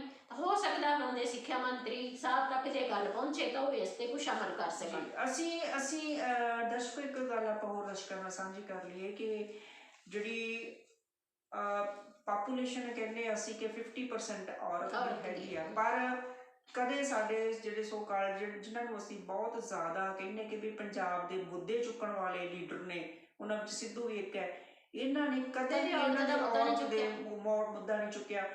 ਇੱਕ ਗੱਲ ਹੋਰ ਡਾਕਟਰ ਸਾਹਿਬ, ਹੁਣ ਇਹ ਸਵਾਲ ਮੇਰਾ ਪਹਿਲਾਂ ਲੋਕਾਂ ਵਿੱਚ ਸਿੱਧੂ ਸਾਹਿਬ ਨੂੰ, ਕਿ ਲੁਧਿਆਣੇ ਦੇ ਵਿੱਚ ਇੱਕ ਲੜਕੀ ਦਾ ਜਦੋਂ ਬਲਾਤਕਾਰ ਹੁੰਦਾ 10-11 ਜਣਿਆਂ ਨੂੰ, ਅਜਿਹੀਆਂ ਵਾਰਦਾਤਾਂ ਦੇ ਵਿੱਚ ਕਦੇ ਸਿੱਧੂ ਦੀ ਜ਼ੁਬਾਨ ਨਹੀਂ ਖੁੱਲੀ, ਉਦੋਂ ਦਹੀਂ ਜੰਮ ਜਾਂਦਾ ਮੂੰਹ ਦੇ ਵਿੱਚ, ਪਤਾ ਨਹੀਂ ਕਿਉਂ। ਫਿਰ ਹੁਣ ਮੁੱਦੇ ਕਿਹੜੇ ਨੇ ਜਿਹੜੇ ਕਹਿੰਦੇ ਵੀ ਮੁੱਦਿਆਂ ਦੀ ਰਾਜਨੀਤੀ ਕਰਦਾ, ਇਹ ਵੀ ਤਾਂ ਦੱਸ ਦੇਣ ਕਿਹੜੇ ਮੁੱਦਿਆਂ ਦੀ ਰਾਜਨੀਤੀ ਉਹ ਕਰਦਾ। ਇਹ ਸਵਾਲ ਲੋਕਾਂ ਦੇ ਹੈਗੇ ਨੇ, ਸੋ ਇਹ ਹੁਣ ਜਵਾਬ ਦੇਣਾ ਜਾਂ ਨਾ ਦੇਣਾ, ਕਿਉਂਕਿ ਡਿਕਟੇਟਰਸ਼ਿਪ ਕਦੇ ਜਿਹੇ ਸਵਾਲਾਂ ਦੇ ਜਵਾਬ ਨਹੀਂ ਦਿੰਦੇ ਹੁੰਦੇ। ਤੁਸੀਂ ਦੇਖਿਆ ਜਦੋਂ PC ਕਰਦਾ, ਪ੍ਰੈਸ ਕਾਨਫਰੰਸ ਕਰਦਾ, ਕਿੰਨੇ ਕੋਲ ਮੇਮਣੇ ਵਾਂਗੂ ਜਿਹੜੇ ਪੱਤਰਕਾਰ ਵੀ ਉਹ ਮੂਹਰੇ ਉਹਦੇ ਕਰਦੇ ਰਹਿੰਦੇ ਨੇ, ਔਰ ਸਵਾਲ ਕਰ ਹੀ ਨਹੀਂ ਸਕਦੇ। ਜੇ ਮਾੜੀ ਜਿਹੀ ਜ਼ੁਬਾਨ ਖੋਲਣ ਦੀ ਕੋਸ਼ਿਸ਼ ਕਰਦੇ ਨੇ, ਸਿੱਧੂ ਸਾਹਿਬ ਇੰਨਾ ਹੀ ਕਹਿੰਦੇ ਆ, ਚੁੱਪ ਬੈਠ, ਮਤਲਬ ਉਹਨੂੰ ਇਸ ਤਰ੍ਹਾਂ ਕਰਕੇ ਇਹ ਕੋਈ ਚੰਗੀ ਗੱਲ ਨਹੀਂ ਹੈਗੀ। ਤੇ ਅਗਲਾ ਜਿਹੜਾ ਏਜੰਡਾ ਹੋਣਾ ਚਾਹੀਦਾ, ਉਹ ਹੋਣਾ ਚਾਹੀਦਾ ਪਰਮਵੀਰ, ਸਾਡੀ ਸਿਹਤ ਦਾ ਏਜੰਡਾ। ਜੀ ਕਿਸੇ ਵੀ ਕੌਮ ਦੇ ਵਿਕਾਸ ਵਾਸਤੇ ਉਹਦੇ ਜਿਹੜੇ ਨਾਗਰਿਕ ਆ ਉਹ ਸਿਹਤਮੰਦ ਹੋਣਗੇ ਤਾਂ ਹੀ ਕੋਈ ਕੰਮ ਚੱਲੇਗਾ, ਕਿਉਂਕਿ ਜੇ ਸਿਹਤਮੰਦ ਸਮਾਜ ਉਸਰੇਗਾ ਤਾਂ ਹੀ ਸਮਾਜ ਦੇ ਵਿੱਚ ਕੰਮ ਹੋਣਗੇ, ਤਾਂ ਹੀ ਉਦਯੋਗ ਚੱਲਣਗੇ, ਤਾਂ ਹੀ ਨੌਕਰੀਆਂ ਚੱਲਣਗੀਆਂ। ਤੇ ਜਿੰਨਾ ਚਿਰ ਸਿਹਤ ਵੱਲ ਧਿਆਨ ਨਹੀਂ ਦਿੰਦੀ ਸਰਕਾਰ, ਉਨੀ ਦੇਰ ਤੱਕ ਸਾਡਾ ਸਮਾਜ ਜਿਹੜਾ ਉਹ ਤਰੱਕੀ ਨਹੀਂ ਕਰ ਸਕਦਾ ਤੇ ਨਾ ਪੰਜਾਬ ਦਾ ਕੋਈ ਵਿਕਾਸ ਹੋ ਸਕਦਾ। ਡਾਕਟਰ ਸਾਹਿਬ ਇੱਕ ਚੀਜ਼ ਹੋਰ ਹੈ ਮੇਰੇ ਜ਼ਿਹਨ ਚ ਆਉਂਦੀ ਆ, ਆਪਾਂ ਬਾਹਰ ਜਾ ਕੇ ਦੇਖਿਆ ਉਹਨਾਂ ਮੁਲਕਾਂ ਦੇ ਵਿੱਚ ਦੋ ਜਿਹੜੇ ਚੀਜ਼ਾਂ ਨੂੰ ਮੇਨ ਰੱਖਿਆ ਜਾਂਦਾ ਸਮਾਜ ਦੇ ਉੱਥੋਂ ਦੀ ਤਰੱਕੀ ਦਾ ਜਿਹੜਾ ਰਾਜ਼ ਆ, ਇੱਕ ਤਾਂ ਸਿਹਤ, ਦੂਸਰਾ ਸਿੱਖਿਆ। ਬਿਲਕੁਲ ਸਿੱਖਿਆ ਤੇ ਸਿਹਤ, ਇਹਨਾਂ ਨੂੰ ਪਹਿਲ ਦੇ ਆਧਾਰ ਤੇ ਬੜੇ ਵੱਡੇ ਇਹਨਾਂ ਦੇ ਬਜਟ ਜਿਹੜੇ ਆ ਬਹੁਤ ਵੱਡੇ ਰੱਖੇ ਜਾਂਦੇ। ਇਜ਼ਰਾਈਲ ਇੱਕ ਬੜੀ ਛੋਟੀ ਜਿਹੀ ਕੰਟਰੀ ਆ ਜਿਹਦੇ ਵਿੱਚ ਕਹਿੰਦੇ ਕਿ ਸ਼ਾਇਦ ਮੇਰਾ ਅੰਕੜਾ ਗਲਤ ਨਾ ਹੋਵੇ, ਮੈਂ ਪੜ੍ਹਿਆ ਸੀ ਕਿਤੇ, ਜੇ ਫਿਰ ਵੀ ਥੋੜਾ ਬਹੁਤਾ ਮੈਨੂੰ ਅੱਗੇ ਪਿੱਛੇ ਹੋ ਗਿਆ ਹੋਵੇ ਤਾਂ ਤੁਸੀਂ ਉਹਨੂੰ ਸਟੱਡੀ ਕਰ ਲਓ। ਮੇਰੇ ਕੋਲ 85% ਸ਼ਾਇਦ ਉਹਨੇ ਦੱਸਿਆ ਸੀ ਕਿ ਵੀ ਉਹ ਜਿਹੜਾ ਐਜੂਕੇਸ਼ਨ ਬਜਟ ਜਿਹੜਾ ਰੱਖਿਆ ਜਾਂਦਾ ਹੈ ਨਾ, ਸੋ ਇੱਥੇ ਨਾ ਕੋਈ ਸਿਹਤ ਬਜਟ ਹੁੰਦਾ ਨਾ ਕੋਈ ਅੱਜ ਤੀਕ, ਬਲਕਿ ਜਿਹੜਾ ਪਹਿਲਾਂ ਰੱਖਿਆ ਵੀ ਜਾਂਦਾ ਰਿਹਾ ਨਾ ਉਹਦੇ ਵਿੱਚ ਵੀ ਘਾਟਾ ਕਰ ਦਿੱਤਾ ਜਾਂਦਾ, ਕਟੌਤੀਆਂ ਕਰ ਦਿੱਤੀਆਂ ਕਿਉਂਕਿ ਖਜ਼ਾਨਾ ਖਾਲੀ ਹੈ। ਖਜ਼ਾਨਾ ਖਾਲੀ ਹੈ, ਇਸ ਖਜ਼ਾਨੇ ਨੂੰ ਭਰਨ ਵਾਸਤੇ ਅਸੀਂ ਤਾਂ ਬੜੇ ਟਿਪਸ ਦੇ ਰਹੇ ਹਾਂ, ਪਰ ਅੱਗੋਂ ਸਰਕਾਰਾਂ ਨੇ ਸੋਚਣਾ ਕਿ ਉਹਨਾਂ ਨੇ ਕਿਸ ਤਰ੍ਹਾਂ ਖਜ਼ਾਨਾ ਭਰਨਾ ਹੈ। ਸਵਾਲ ਪਰ ਅਗਲੀ ਗੱਲ ਇਹ ਵੀ ਹੈ ਖਜ਼ਾਨਾ ਖਾਲੀ ਹੁੰਦਾ ਕਿਵੇਂ, ਕੌਣ ਕਰਦਾ? ਦੇਖੋ ਲੋਕ ਟੈਕਸ ਭਰ ਕੇ ਲੋਕ ਟੈਕਸ ਦੇ ਕੇ ਖਜ਼ਾਨਾ ਭਰਨ ਦੀ ਕੋਸ਼ਿਸ਼ ਕਰਦੇ ਨੇ ਔਰ ਹਰ ਇੱਕ ਚੀਜ਼ ਦੇ ਉੱਤੇ ਟੈਕਸ ਦਿੰਦੇ ਨੇ। ਉਹਨਾਂ ਨੇ ਤਾਂ ਖਜ਼ਾਨਾ ਕਦੇ ਖਾਲੀ ਨਹੀਂ ਕੀਤਾ। ਹੁਣ ਜਿਹੜੀਆਂ ਰਾਜਨੀਤਿਕ ਪਾਰਟੀਆਂ ਨੇ, ਕੋਈ ਕਹਿੰਦੀ ਹੈ ਜੀ ਅਸੀਂ ਹਰ ਇੱਕ ਔਰਤ ਨੂੰ, ਜਿਵੇਂ ਕੇਜਰੀਵਾਲ ਐਲਾਨ ਕਰ ਗਿਆ, ਹਰ ਇੱਕ ਔਰਤ ਨੂੰ ਜਿਹੜੀ 18 ਸਾਲ ਤੋਂ ਉੱਪਰ ਉਹਨੂੰ 1000 ਰੁਪਇਆ ਮਹੀਨਾ ਦੇਵਾਂਗੇ। ਮੈਂ ਪੁੱਛਣਾ ਚਾਹੁੰਦੀ ਹਾਂ ਕਿ ਜਿਹੜੇ ਜੱਜ ਲੱਗੀਆਂ ਹੋਈਆਂ, ਪ੍ਰੋਫੈਸਰ ਲੱਗੀਆਂ ਹੋਈਆਂ, ਜਿਹੜੇ ਵੱਡੇ ਵੱਡੇ ਅਹੁਦਿਆਂ ਤੇ ਹੈਗੀਆਂ, ਕੀ ਉਹਨਾਂ ਪੰਜਾਬਣਾਂ ਨੂੰ ਵੀ 1000 ਰੁਪਇਆ ਦਊਗਾ ਤਾਂ ਕੀ ਉਹਨਾਂ ਦੀ ਤੋਹੀਨ ਨਹੀਂ ਹੈ? ਅਸਲ 'ਚ ਮਿਲਣਾ ਹੀ ਉਹਨਾਂ ਨੂੰ ਡਾਕਟਰ ਸਾਹਿਬ। ਦੂਸਰੀ ਗੱਲ ਤੁਸੀਂ ਭੁੱਲ ਜਾਓ ਕਿ ਤੁਹਾਨੂੰ ਮਿਲੇਗੀ। ਦੂਸਰੀ ਗੱਲ, ਜੇ ਹੁਣ ਸੁਖਬੀਰ ਬਾਦਲ ਕਹਿੰਦਾ ਅਸੀਂ 2-2000 ਰੁਪਇਆ ਦੇਵਾਂਗੇ, ਉਹ ਭਾਈ ਕਰੋੜਾਂ ਰੁਪਈਆ ਤੁਸੀਂ ਇੱਧਰਲੇ ਪਾਸੇ ਜਿਹੜਾ ਲਾਉਣਾ ਹੈ ਉਹਦੀ ਥਾਂ ਤੇ ਤੁਸੀਂ ਔਰਤਾਂ ਨੂੰ ਉਹਨਾਂ ਦੇ ਹੱਕ ਦਿਓ, ਉਹਨਾਂ ਨੂੰ ਉਹਨਾਂ ਦੀ ਯੋਗਤਾ ਅਨੁਸਾਰ ਨੌਕਰੀ ਦਿਓ। ਜੇ ਤੁਸੀਂ ਮੁਫਤ ਲਾਉਣਾ ਹੀ ਹੈ ਕੁਛ ਤਾਂ ਬਜ਼ੁਰਗਾਂ ਨੂੰ, ਬੇਸਹਾਰਾ ਨੂੰ, ਜਾਂ ਜਿਹੜੇ ਅਪੰਗ ਹੈਗੇ ਉਹਨਾਂ ਨੂੰ ਮੁਫਤ ਕਰੋ ਕੁਛ ਜੇ ਕਰ ਸਕਦੇ। ਤੁਸੀਂ ਐਜੂਕੇਸ਼ਨ ਮੁਫਤ ਕਰੋ, ਤੁਸੀਂ ਸਿਹਤ ਸਹੂਲਤਾਂ ਮੁਫਤ ਕਰੋ। ਉਧਰਲੇ ਪਾਸੇ ਤੁਹਾਡੀ ਨਿਗਾਹ ਹੀ ਨਹੀਂ ਜਾਂਦੀ ਤੇ ਤੁਸੀਂ ਲੋਕਾਂ ਨੂੰ ਬੁੱਧੂ ਬਣਾਉਣਾ ਲਿਆ ਵੀ ਫਲਾਣਾ ਨੂੰ ਅਸੀਂ ਆ ਕਰ ਦਿਆਂਗੇ, ਫਲਾਣੇ ਦੇਖੋ ਜੀ ਆਪ ਇੱਕ ਤਰ੍ਹਾਂ ਨਾਲ ਲੋਲੀਪੌਪ ਦੇਣ ਵਾਲੀ ਗੱਲ ਹੈ। ਆਪ ਇਹਨਾਂ ਦੇ ਜਿਹੜੇ ਬੱਚੇ ਨੇ ਉਹ ਤਾਂ ਵਿਦੇਸ਼ਾਂ ਦੇ ਵਿੱਚ ਜਾ ਕੇ ਪੜ੍ਹਦੇ ਨੇ। ਹੁਣ ਇਹਨਾਂ ਨੇ ਕਿਹੜਾ ਕਈ ਮਾਰ ਕੇ ਲਿਆਂਦੇ ਹੁੰਦੇ ਨੇ ਪੈਸੇ, ਇਹਨਾਂ ਨੇ ਵੀ ਆਪਾਂ ਟੈਕਸ ਪੇਅਰ ਹੈਗੇ, ਆਪਣਾ ਖੂਨ ਨਿਚੋੜ ਕੇ ਅਸੀਂ ਬੱਚਿਆਂ ਦੀ ਫੀਸ ਭਰਨ ਤਰਸਦੇ ਰਹਿੰਦੇ ਆ ਤੇ ਸਾਡੀ ਜੇਬ ਚੋਂ ਟੈਕਸ ਦੇ ਰੂਪ ਜਿਹੜਾ ਪੈਸਾ ਇਕੱਠਾ ਹੋਇਆ ਹੁੰਦਾ, ਇਹਨਾਂ ਦੇ ਬੱਚੇ ਉਹਨਾਂ ਦੇ ਨਾਲ ਵਿਦੇਸ਼ਾਂ ਦੇ ਵਿੱਚ ਐਸ਼ ਕਰਦੇ ਨੇ ਔਰ ਉੱਚ ਸਿੱਖਿਆ ਪ੍ਰਾਪਤ ਕਰਦੇ ਨੇ। ਔਰ ਇਹਨਾਂ ਨੂੰ ਕੀ ਲੋੜ ਹੈ ਇੱਥੇ ਧਿਆਨ ਦੇਣ ਦੀ? ਦੂਸਰੀ ਗੱਲ ਜੇ ਆਪਾਂ ਸਿਹਤ ਦੀ ਗੱਲ ਕਰੀਏ ਤਾਂ ਉਦੋਂ ਵੀ ਇਹ ਕੀ ਕਰਦੇ ਨੇ ਕਿ ਇਹਨਾਂ ਨੂੰ ਵੈਸੇ ਫੈਸਿਲਿਟੀਜ਼ ਹੈਗੀਆਂ ਨੇ ਵੀ ਜਦੋਂ ਕੋਈ ਬਿਮਾਰ ਹੁੰਦਾ ਤੇ ਅਮਰੀਕਾ ਦੇ ਵਿੱਚ ਇੱਧਰ ਤੋਂ ਕਦੇ ਦੇਖੋ ਨਾ ਫੈਸਿਲਿਟੀਜ਼ ਜਿਹੜੀਆਂ ਇਸ ਵੇਲੇ ਲੈ ਰਹੇ ਨੇ ਐਜ਼ ਇਟ ਇਜ਼ ਉਹ ਤਾਂ ਬਹੁਤ ਜ਼ਿਆਦਾ ਹੈਗੀਆਂ ਨੇ। ਈਵਨ ਜੇ ਇਹ 1 ਜਾਂ 2 ਵਾਰੀ ਵਿਧਾਇਕ ਬਣਦੇ ਨੇ, ਸਾਡੇ ਵਰਗੇ ਨੂੰ 1 ਪੈਸਾ ਪੈਨਸ਼ਨ ਨਹੀਂ ਤੇ ਇਹਨਾਂ ਨੂੰ 2 ਵਾਰ ਵਿਧਾਇਕ ਬਣੇ ਤੇ 2 ਵਾਰੀ ਪੈਨਸ਼ਨ ਹੈ, ਫਿਰ ਉਹ ਵੱਧਵੀਂ ਪੂਰੇ ਵਧੇ ਹੋਏ ਅਲਾਉਂਸ ਦੇ ਨਾਲ ਹੈਗੀ ਤਾਂ ਉਹ ਸਾਰੀ ਜਿਹੜੀ ਪੈਨਸ਼ਨ ਦਾ ਹੈਗਾ ਪੈਸਾ ਉਹ ਕਿਹਦੇ ਕੋਲ ਜਾਂਦਾ? ਇਹਨਾਂ ਭਜੀਆਂ ਹੋਏ ਵਿਚਾਰੀਆਂ ਕੋਲ ਫਿਰ ਜਾਂਦਾ। ਤਾਂ ਇਸ ਕਰਕੇ ਲੋਕਾਂ ਨੂੰ ਤੰਗ ਕਰਨਾ ਛੱਡੋ, ਲੋਕਾਂ ਦੇ ਜਿਹੜੇ ਨੱਕ ਹੈ ਉਹ ਦਮ ਆਇਆ, ਨੱਕ 'ਚ ਦਮ ਆਇਆ, ਉਹਨਾਂ ਦੇ ਸਾਹ ਘੁੱਟਣੇ ਬੰਦ ਕਰੋ, ਉਹਨਾਂ ਨੂੰ ਸਹੀ ਸਾਹ ਲੈਣ ਦਿਓ, ਵਿਚਾਰਿਆਂ ਨੂੰ ਖੁੱਲੀ ਹਵਾ 'ਚ ਸਾਹ ਲੈਣ, ਉਹਨਾਂ ਨੂੰ ਕੁਛ ਰਾਹਤ ਦਿਓ, ਉਹਨਾਂ ਨੂੰ ਕੁਛ ਸਹੂਲਤਾਂ ਉਹ ਦਿਓ ਜਿਹੜੀਆਂ ਉਹਨਾਂ ਨੂੰ ਸਹੀ ਜ਼ਿੰਦਗੀ ਵਾਲੇ ਪਾਸੇ ਪ੍ਰੇਰਨ, ਸਹੀ ਸੇਧ ਦਿਓ ਉਹਨਾਂ ਨੂੰ। ਸੋ ਇਹੀ ਕਾਰਨ ਹੈ ਕਿ ਗੁਬਾਰੇ ਦੇ ਵਿੱਚ ਹਵਾ ਇੰਨੀ ਨਾ ਭਰੋ ਕਿ ਇੱਕ ਦਿਨ ਗੁਬਾਰਾ ਫਟ ਜਾਵੇ। ਸੋ ਫੁੱਟੇਗਾ ਗੁਬਾਰਾ ਕਿ ਜਿਵੇਂ ਤੁਸੀਂ ਲੋਕਾਂ ਦੇ ਉੱਪਰ ਟੈਕਸ ਦਾ ਭਾਰ ਪਾ ਕੇ, ਹੁਣ ਗੱਲ ਤਾਂ ਇਹ ਹੈ ਨਾ ਵੀ ਜਿਹੜੇ ਵਾਅਦੇ ਕਰੀ ਜਾਂਦੇ ਵੀ ਅਸੀਂ ਦੇਵਾਂਗੇ ਪੈਸੇ, ਹੁਣ ਮੇਰੀ ਜੇਬ ਚੋਂ ਕੱਢ ਲਓ ਤੇ ਤੁਹਾਡੀ ਜੇਬ 'ਚ ਪਾ ਦੇਣਾ। ਸੋ ਅਸੀਂ ਪੰਜਾਬ ਦੇ ਲੋਕਾਂ ਨੂੰ ਵੀ ਅਪੀਲ ਕਰਦੇ ਕਿ ਵੀ ਇਹਨਾਂ ਲਾਲਚਾਂ ਦੇ ਵਿੱਚ ਬਿਲਕੁਲ ਨਾ। ਪੰਜਾਬ ਤਾਂ ਅਜਿਹਾ ਸੂਬਾ ਹੈ ਕਿ ਜਿੱਥੋਂ ਦੇ ਲੋਕ ਬੜੇ ਮਿਹਨਤੀ ਨੇ, ਉਹ ਅਣਖੀਲੇ ਨੇ, ਮਿਹਨਤੀ ਨੇ। ਸਾਡੀ ਅਣਖ ਨੂੰ ਵਗਾੜਿਆ ਨਾ ਜਾਵੇ, ਸਾਨੂੰ ਮੰਗਤੇ ਨਾ ਬਣਾਇਆ ਜਾਵੇ, ਸਾਨੂੰ ਸਾਡੇ ਹੱਕ ਦਿੱਤੇ ਜਾਣ, ਇਹ ਤਾਂ ਅਸੀਂ ਸਾਰਾ ਕੁਝ ਖਰੀਦ ਸਕਣ ਦੇ ਕਾਬਲ ਹੋਈਏ। ਇਹ ਅਨਾਜ ਦਾ ਭੰਡਾਰ ਕਿਹਾ ਜਾਣਾ ਵਾਲਾ ਪੰਜਾਬ, ਜਿਹਦੇ ਤੇ ਇੰਨੇ ਧਾੜਵੀ ਚੜ ਕੇ ਆਏ ਤੇ ਫਿਰ ਇੱਥੋਂ ਦੇ ਲੋਕਾਂ ਨੇ ਇਹਨੂੰ ਖੁਸ਼ਹਾਲ ਕਰ ਲਿਆ, ਹਰ ਵਾਰ ਕਰਦੇ ਰਹੇ ਨੇ। ਸੋ ਉਹ ਲੋਕਾਂ ਨੂੰ ਤੁਸੀਂ ਕਿੰਨੀ ਜ਼ਹਾਲਤ ਦੇ ਰਹੇ ਹੋ, ਕਿੰਨੀ ਸ਼ਰਮਿੰਦਗੀ ਦੇ ਰਹੇ ਹੋ, ਜਿਹੜੇ ਸਾਡੇ ਰਾਜਨੀਤਿਕ ਪਾਰਟੀਆਂ ਨੇ ਕਿੰਨੀ ਸ਼ਰਮਿੰਦਗੀ ਦੇ ਰਹੀਆਂ ਨੇ ਕਿ ਕਦੇ 2000 ਦਾ ਲਾਲਚ ਤੇ ਕਦੇ 5000 ਦਾ ਲਾਲਚ। ਸੋ ਇਹ ਹੁਣ ਪੰਜਾਬੀਆਂ ਨੂੰ ਵੀ ਸੋਚਣਾ ਪਏਗਾ ਕਿ ਇਹਨਾਂ ਨੇ ਹੱਕ ਲੈਣੇ ਨੇ ਜਾਂ ਇਹਨਾਂ ਨੇ ਭੀਖ ਲੈਣੀ ਨੇ। ਬਿਲਕੁਲ ਇਹ ਸੋਚਣਾ ਪਏਗਾ। ਸੋ ਸਿੱਧੂ ਸਾਹਿਬ ਨੂੰ ਗੁਜ਼ਾਰਿਸ਼ ਕਰਦੇ ਆ ਵੀ ਤੁਹਾਡਾ ਨਾਂ ਜੁੜਿਆ ਵੀ ਮੁੱਦਿਆਂ ਦੀ ਰਾਜਨੀਤੀ ਕਰਨ ਵਾਲਾ। ਆਹ ਜਿਹੜੇ ਮੁੱਦੇ ਅੱਜ ਅਸੀਂ ਉਠਾਏ ਆ, ਜਿਹੜੇ ਸਵਾਲ ਲੋਕਾਂ ਦੇ ਨੇ, ਕੀ ਤੁਹਾਡੇ ਮੁੱਦਿਆਂ ਦੇ ਵਿੱਚ ਇਹ ਸਾਰਾ ਕੁਝ ਸ਼ਾਮਲ ਹੈ? ਇਹਦੇ ਤੇ ਵੀ ਵਿਚਾਰ ਕਰ ਲਿਓ। ਫਿਰ ਨਹੀਂ ਤਾਂ ਡਰਾਮੇਬਾਜ਼ੀਆਂ ਬੰਦ ਕਰ ਦਿਓ। ਇਹ ਡਰਾਮੇਬਾਜ਼ੀਆਂ ਤੋਂ ਲੋਕ ਬਹੁਤ ਉਕਤਾ ਚੁੱਕੇ ਨੇ। ਹੁਣ ਇਹ ਡਰਾਮੇਬਾਜ਼ੀਆਂ ਨਹੀਂ ਚੱਲਣੀਆਂ। ਹੁਣ ਤੁਹਾਡਾ ਜਿਹੜਾ ਥੀਏਟਰ ਉਹ ਬੰਦ ਹੋਣ ਜਾ ਰਿਹਾ। ਜੇਕਰ ਤੁਸੀਂ ਭਲਾਈ ਚਾਹੁੰਦੇ ਹੋ ਆਪਣੀ ਵੀ, ਪੰਜਾਬ ਦੀ ਵੀ, ਸੋ ਸਿੱਧੀ ਤੁਹਾਨੂੰ ਗੁਜ਼ਾਰਿਸ਼ ਹੈ ਕਿ ਇਹਨਾਂ ਸਾਰਿਆਂ ਤੇ ਵਿਚਾਰ ਕਰੋ, ਮੂਰਖ ਬਣਾਉਣਾ ਛੱਡੋ। ਅੱਛਾ, ਤੇ ਅਗਲੀ ਗੱਲ ਜੀ, ਪੰਜਾਬੀ ਯੂਨੀਵਰਸਿਟੀ ਪਟਿਆਲਾ ਵਾਸਤੇ ਵੀ ਬੜੀ ਗੱਲਬਾਤ ਹੋਈ ਸੀ ਕਿ ਪਿਛਲਾ ਜਿਹੜਾ ਉਹਨਾਂ ਦਾ ਕਰਜ਼ਾ ਮਾਫ ਕਰ ਦਿੱਤਾ ਗਿਆ ਜੀ, ਜਾਂ ਉਹਨਾਂ ਨੂੰ ਹੋਰ ਇੰਨਾ ਅਸੀਂ ਗ੍ਰਾਂਟ ਦੇ ਰਹੇ ਹਾਂ। ਤਾਂ ਪੰਜਾਬ ਯੂਨੀਵਰਸਿਟੀ ਚੰਡੀਗੜ੍ਹ ਬਾਰੇ ਵੀ ਸੋਚ ਲੈਣਾ ਚਾਹੀਦਾ ਹੈ ਕਿ ਉਹ ਤੁਹਾਡੇ ਹੱਥ ਚੋਂ ਜਾਂਦੀ ਜਾ ਰਹੀ ਹੈ। ਜੀ, ਠੀਕ ਹੈ। ਜੇ ਉੱਥੇ ਭਾਜਪਾ ਦਾ ਹੁਣ ਕਬਜ਼ਾ ਹੋ ਚੁੱਕਿਆ ਉਹਦੀ ਸੈਨੇਟ ਲਾਬੀ ਦੇ ਵਿੱਚ, ਤਾਂ ਤੁਸੀਂ ਕਿਸੇ ਤਰੀਕੇ ਨਾਲ ਉਹਨੂੰ ਅਜੇ ਵੀ ਬਚਾ ਸਕਦੇ ਹੋ ਤੇ ਜਿੰਨਾ ਕੁ ਉਹਦੇ ਵਾਸਤੇ ਤੁਸੀਂ ਕਰਮਸ਼ੀਲ ਹੋ ਸਕਦੇ ਹੋ ਤੁਹਾਨੂੰ ਹੁਣ ਹੋਣਾ ਪਏਗਾ। ਆਪਣੇ ਯਤਨਾਂ ਦੇ ਨਾਲ ਪੰਜਾਬ ਯੂਨੀਵਰਸਿਟੀ ਨੂੰ ਬਚਾ ਲਓ, ਕਿਉਂਕਿ ਜੇ ਪੰਜਾਬ ਯੂਨੀਵਰਸਿਟੀ ਤੁਹਾਡੇ ਹੱਥਾਂ ਚੋਂ ਪੰਜਾਬ ਚੋਂ ਚਲੀ ਗਈ ਤਾਂ ਇਹ ਆਖਰੀ ਅਸੀਂ ਕਹਾਂਗੇ ਕਿ ਆਖਰੀ ਇੱਕ ਚੀਜ਼ ਹੈ ਜਿਹੜੀ ਸਾਨੂੰ ਪੰਜਾਬ ਨੂੰ, ਚੰਡੀਗੜ੍ਹ ਨੂੰ ਪੰਜਾਬ ਦੇ ਨਾਲ ਜੋੜ ਰਹੀ ਹੈ। ਜੇ ਚੰਡੀਗੜ੍ਹ ਚੋਂ ਪੰਜਾਬ ਯੂਨੀਵਰਸਿਟੀ ਉਧਰ ਚਲੀ ਗਈ, ਸੈਂਟਰ ਨੇ ਆਪਣੇ ਹੱਥ 'ਚ ਕਰ ਲਈ, ਤਾਂ ਤੁਹਾਡਾ ਹੱਕ ਜਿਹੜਾ ਚੰਡੀਗੜ੍ਹ ਤੇ ਉਹ ਵੀ ਜਾਂਦਾ ਲੱਗੂਗਾ। ਇਸ ਵਾਸਤੇ ਸਰਕਾਰ ਨੂੰ ਬੇਨਤੀ ਹੈ ਕਿ ਤੁਸੀਂ ਇਸ ਪਾਸੇ ਵੀ ਕੋਈ ਜ਼ਿਆਦਾ ਧਿਆਨ ਦਿਓ, ਕਿਉਂਕਿ ਕੰਮ ਬਹੁਤ ਨੇ, ਸਮਾਂ ਘੱਟ ਹੈ, ਪਰ ਤੁਹਾਡੇ ਐਲਾਨ ਜਿਹੜੇ ਆ ਉਹ ਲੋਕਾਂ ਨੂੰ ਦੁਖੀ ਕਰ ਰਹੇ ਆ। ਤੁਹਾਡੀ ਅਮਲੀ ਪ੍ਰਕਿਰਿਆ ਕਦੋਂ ਸ਼ੁਰੂ ਹੋਏਗੀ ਇਹ ਸਾਨੂੰ ਪਤਾ ਨਹੀਂ। ਲੋਕ ਪੁੱਛ ਰਹੇ ਨੇ। ਅੱਛਾ ਡਾਕਟਰ ਸਾਹਿਬ, ਕੀ ਤੁਹਾਨੂੰ ਲੱਗਦਾ ਹੈ ਕਿ ਮੌਜੂਦਾ ਪਾਰਟੀਆਂ ਇਹਨਾਂ ਮੁੱਦਿਆਂ ਪ੍ਰਤੀ ਗੰਭੀਰ ਆ? ਜੇ ਨਹੀਂ ਤਾਂ ਕਿਵੇਂ ਉਹਨਾਂ ਨੂੰ ਇਸ ਪਾਸੇ ਕੰਮ ਕਰਨ ਲਈ ਮਜਬੂਰ ਕੀਤਾ ਜਾ ਸਕਦਾ? ਕਿ ਫਿਰ ਇੱਥੇ ਆ ਕੇ ਇੱਕ ਅੰਦੋਲਨ ਸ਼ੁਰੂ ਕਰਨਾ ਚਾਹੀਦਾ? ਤਾਂ ਹੀ ਤਾਂ ਕਿਹਾ ਗਿਆ ਕਿ ਹੁਣ ਪੰਜਾਬ ਦੀ ਵਾਰੀ ਹੈ ਜੀ। ਜੇ ਦਿੱਲੀ ਦੇ ਵਿੱਚ ਦਿੱਲੀ ਸਰਕਾਰ ਨੂੰ ਝੁਕਾਉਣ ਵਾਸਤੇ ਇੰਨਾ ਚਿਰ ਅੰਦੋਲਨ ਕੀਤਾ ਗਿਆ, ਤਾਂ ਪੰਜਾਬ ਨੂੰ ਸਿੱਧੇ ਰਾਹੇ ਪਾਉਣ ਵਾਸਤੇ, ਪੰਜਾਬ ਦੀਆਂ ਪਾਰਟੀਆਂ ਨੂੰ ਸਹੀ ਰਾਹ ਤੇ ਲਿਆਉਣ ਵਾਸਤੇ ਵੀ ਸਾਨੂੰ ਅੰਦੋਲਨ ਕਰਨਾ ਪਏਗਾ। ਔਰ ਜਿਹੜੀਆਂ ਪਾਰਟੀਆਂ ਵੀ ਆਪਣੇ ਉਮੀਦਵਾਰ ਖੜੇ ਕਰਨ, ਪੰਜਾਬ ਦੇ ਲੋਕਾਂ ਨੂੰ ਚਾਹੀਦਾ ਹੈ ਕਿ ਉਹਨਾਂ ਤੋਂ ਲਿਖਤੀ ਐਫੀਡੇਵਿਟ ਲਿਆ ਜਾਵੇ ਕਿ ਉਹ ਆਪਣੇ ਕੀ ਵਾਅਦੇ ਕਰਦੇ ਨੇ। ਹਾਂ, ਇਹ ਲੀਗਲ ਡਾਕੂਮੈਂਟ ਹੋਣਾ ਚਾਹੀਦਾ। ਬਿਲਕੁਲ, ਇਹ ਲੀਗਲ ਡਾਕੂਮੈਂਟ ਹੋਣਾ ਚਾਹੀਦਾ ਤੇ ਫਿਰ ਉਹਨਾਂ ਨੂੰ ਕਟਹਿਰੇ 'ਚ ਖੜਾ ਕਰਨਾ ਚਾਹੀਦਾ ਕਿ ਤੁਸੀਂ ਆਹ ਕਿਹਾ ਸੀ ਤੇ ਤੁਸੀਂ ਕੀਤਾ ਕਿਉਂ ਨਹੀਂ।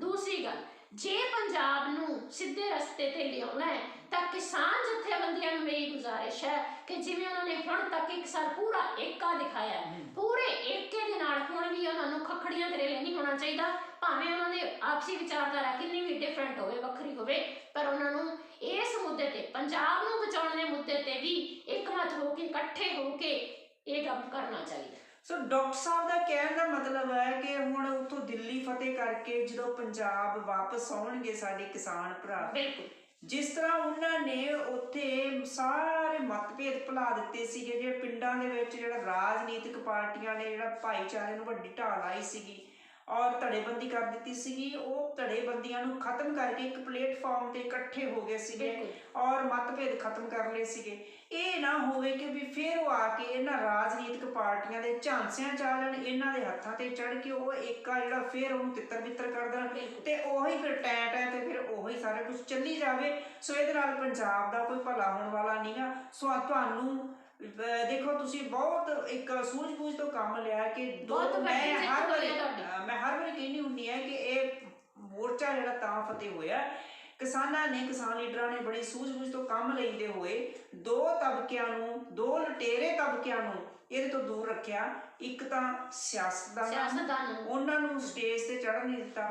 ਦੂਸਰਾ ਜਿਹੜਾ ਸੋ ਕਾਲਡ ਜਿਹੜੇ ਡੇਰੇਦਾਰ ਪਖੰਡੀ ਸੀਗੇ, ਉਹਨਾਂ ਨੂੰ ਵੀ ਬਿਲਕੁਲ ਦੂਰ ਰੱਖਿਆ ਡੰਮਵਾਦ ਤੋਂ। ਸੋ ਇਹੀ ਵੱਡੀ ਕਾਰਨ ਸੀਗੀ ਕਿ ਸਮੁੱਚੇ ਰੂਪ ਦੇ ਵਿੱਚ ਜਿਹੜਾ ਕਹਿ ਦਿੰਦੇ ਅਸੀਂ ਕਿ ਮੂਲ ਰੂਪ ਦੇ ਵਿੱਚ ਉਹ ਬਾਬੇ ਨਾਨਕ ਦਾ ਉੱਥੇ ਫਲਸਫਾ ਜਿਹੜਾ ਸੀਗਾ ਉਹ ਉੱਥੇ ਪੂਰੀ ਤਰ੍ਹਾਂ ਲਾਗੂ ਰਿਹਾ, ਜਿਹਦਾ ਸਦਕਾ ਇੱਕ ਬਹੁਤ ਵੱਡੀ ਇਤਿਹਾਸਕ ਜਿੱਤ ਹੋਈ ਹੈ। ਤੇ ਡਾਕਟਰ ਸਾਹਿਬ, ਮੈਨੂੰ ਬੜੀਆਂ ਉਮੀਦਾਂ ਨੇ ਉਹ ਇਸ ਕਰਕੇ ਕਿ ਜਿਹੜਾ ਤੁਸੀਂ ਕਿਹਾ ਵੀ ਹੁਣ ਪੰਜਾਬ ਦੇ ਵਿੱਚ ਉਹਨਾਂ ਨੂੰ ਆ ਕੇ ਅੰਦੋਲਨ ਲਾਉਣਾ ਪੈਂਦਾ, ਮੈਂ ਬੜੀ ਇੱਕ ਬੜੀ ਜਿਹੜੀ ਜੋ ਵੀ ਕੁਝ ਹੋ ਰਿਹਾ ਨਾ ਕੁਦਰਤੀ ਬਹੁਤ ਸੋਹਣੇ ਤਰੀਕੇ ਨਾਲ ਇਸ ਕਰਕੇ ਹੋ ਰਿਹਾ ਕਿ ਜਦੋਂ ਕਹਿੰਦੇ ਨਾ ਵੀ ਅਸੀਂ ਘਰ ਦੇ ਵਿੱਚ ਦੇਖੀਏ ਵੀ ਬਿਮਾਰੀ ਆ ਰਹੀ ਹੈ ਤੇ ਅਸੀਂ ਘਰ ਦੇ ਵਿੱਚ ਦਵਾਈਆਂ ਦਿੰਦੇ ਰਹੀਏ ਤੇ ਸਟੀਮਾਂ ਲੈਂਦੇ ਰਹੀਏ ਹੈ ਨਾ ਕਿ ਵਾਇਰਸ ਖਤਮ ਕਰਨਾ, ਪਰ ਜਿਹੜੇ ਸਾਡੇ ਆਲੇ ਦੁਆਲੇ ਸਾਡੇ ਘਰ ਦੇ ਆਲੇ ਦੁਆਲੇ ਗੰਦਗੀ ਆ ਉਹਨੂੰ ਸਾਫ਼ ਨਾ ਕਰੀਏ, ਸਾਨੂੰ ਜੜ ਖਤਮ ਕਰਨਾ ਪਊਗਾ।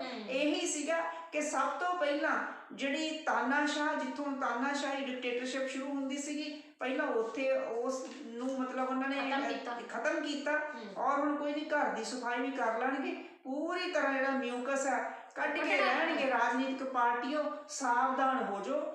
ਹੁਣ ਜਿਹੜਾ ਹੈਗਾ ਨਾ ਕਹਿੰਦੇ ਨਾ ਬੋਲੀਏ ਸੱਚ ਧਰਮ ਝੂਠ ਨਾ ਬੋਲੀਏ, ਜੋ ਗੁਰ ਦੱਸੇ ਵਾਟ ਮਰੀਦਾ ਝੋਲੀਏ, ਸੋ ਸਿਧਾਂਤ ਲਾਗੂ ਹੋ ਚੁੱਕਾ। ਬਾਬਾ ਨਾਨਕ ਫਿਰ ਤੋਂ ਇੱਕ ਵਾਰ ਇਸ ਧਰਤੀ ਤੇ ਚਾਨਣ ਮਨਾਰਾ ਬਣ ਕੇ ਆਪਣੇ ਵਿਚਾਰਧਾਰਕ ਰੂਪ ਦੇ ਵਿੱਚ ਸੰਪੂਰਨ ਤੌਰ ਤੇ ਜਿਹੜਾ ਵਿਚਰ ਰਹੇ ਨੇ। ਸੋ ਬੁਨਿਆਦੀ ਜਿਹੜੀਆਂ ਗੱਲਾਂ ਨੇ ਉਹ ਫਿਰ ਹੋਣ ਲੱਗੀਆਂ ਨੇ। ਸੋ ਤੁਸੀਂ ਸਾਵਧਾਨ ਹੋ ਜਾਓ, ਜੇਕਰ ਸਾਵਧਾਨ ਨਹੀਂ ਹੋਏ ਤਾਂ ਫਿਰ ਤੁਹਾਡਾ ਹਸ਼ਰ ਵੀ ਉਹੀ ਹੋਏਗਾ ਜੋ ਮੋਦੀ ਦਾ ਹੋਇਆ। ਇਹ ਨਾ ਹੋਵੇ ਕਿ ਇੱਕ ਦਿਨ ਫਿਰ ਤੁਹਾਨੂੰ ਵੀ ਇਸੇ ਤਰ੍ਹਾਂ ਨਿੰਮੋ ਝੂਣੇ ਹੋ ਕੇ ਤੇ ਫਿਰ ਇਹ ਕਹਿਣਾ ਪਵੇ ਕਿ ਅਸੀਂ ਪੰਜਾਬ ਦੇ ਲੋਕਾਂ ਤੋਂ ਮੁਆਫੀ ਮੰਗਦੇ ਤੇ ਮੰਗਣੀ ਜ਼ਰੂਰ ਪੈਣੀ ਇੱਕ ਦਿਨ। ਇਹ ਤੁਸੀਂ ਆਪਣੇ ਗਰੇਬਾਨ ਦੇ ਵਿੱਚ ਜ਼ਰੂਰ ਝਾਤੀ ਮਾਰ ਲਿਓ। ਸੋ ਰਾਜਨੀਤੀਵਾਨ ਕੋਈ ਵੀ ਆ ਉਹਨੂੰ ਅਸੀਂ ਅਸ਼ੁੱਧਤਾ ਨਹੀਂ ਸਮਝ ਸਕਦੇ, ਉਹ ਕਿਸੇ ਨਾ ਕਿਸੇ ਪਾਸਿਓਂ ਥੋੜਾ ਬਹੁਤਾ ਕਰਪਟ ਹੈ ਹੀ ਹੈ। ਸੋ ਡਾਕਟਰ ਸਾਹਿਬ ਇਹ ਤਾਂ ਸੀ ਅੱਜ ਦੀਆਂ ਵਿਚਾਰਾਂ ਤੇ ਮੇਰੇ ਖਿਆਲ ਟਾਈਮ ਹੋ ਗਿਆ ਤੇ ਇਸੇ ਤਰ੍ਹਾਂ ਆਪਾਂ ਇੱਕ ਨਵੇਂ ਮੁੱਦੇ ਨੂੰ ਲੈ ਕੇ ਹੁਣ ਸਾਡੀ ਜਿਹੜੀ ਆ ਸਾਡਾ ਬਾਬਾ ਨਾਨਕ ਸਾਡਾ ਜਿਹੜਾ ਹੈਗਾ ਉਹ ਵਿਚਾਰਧਾਰਕ ਰੂਪ ਦੇ ਵਿੱਚ ਚੰਡੀਗੜ੍ਹ ਕਦੋਂ ਆ ਕੇ ਆਪਣਾ ਡੰਕਾ ਵਜਾਉਂਦੇ ਨੇ, ਉਸ ਸਮੇਂ ਦੇ ਇੰਤਜ਼ਾਰ ਦੇ ਵਿੱਚ ਜੋ ਕੁਛ ਆਪਾਂ ਹਰ ਵਾਰੀ ਇਹ ਕਹਿੰਦੇ ਹੁੰਦੇ ਸੀਗੇ ਵੀ ਬਹੁਤ ਵਧੀਆ ਕੁਛ ਹੋਏਗਾ, ਬੜਾ ਸਾਰਥਕ ਨਿਕਲ ਗਿਆ ਇਸ ਅੰਦੋਲਨ ਚੋਂ। ਸੋ ਨਿਕਲਿਆ ਫੇਰ ਇੱਕ ਵਾਰੀ ਸਮੁੱਚੇ ਵਿਸ਼ਵ ਨੂੰ ਇਸ ਵੱਡੀ ਜਿੱਤ ਦੀਆਂ ਬਹੁਤ ਬਹੁਤ ਵਧਾਈਆਂ।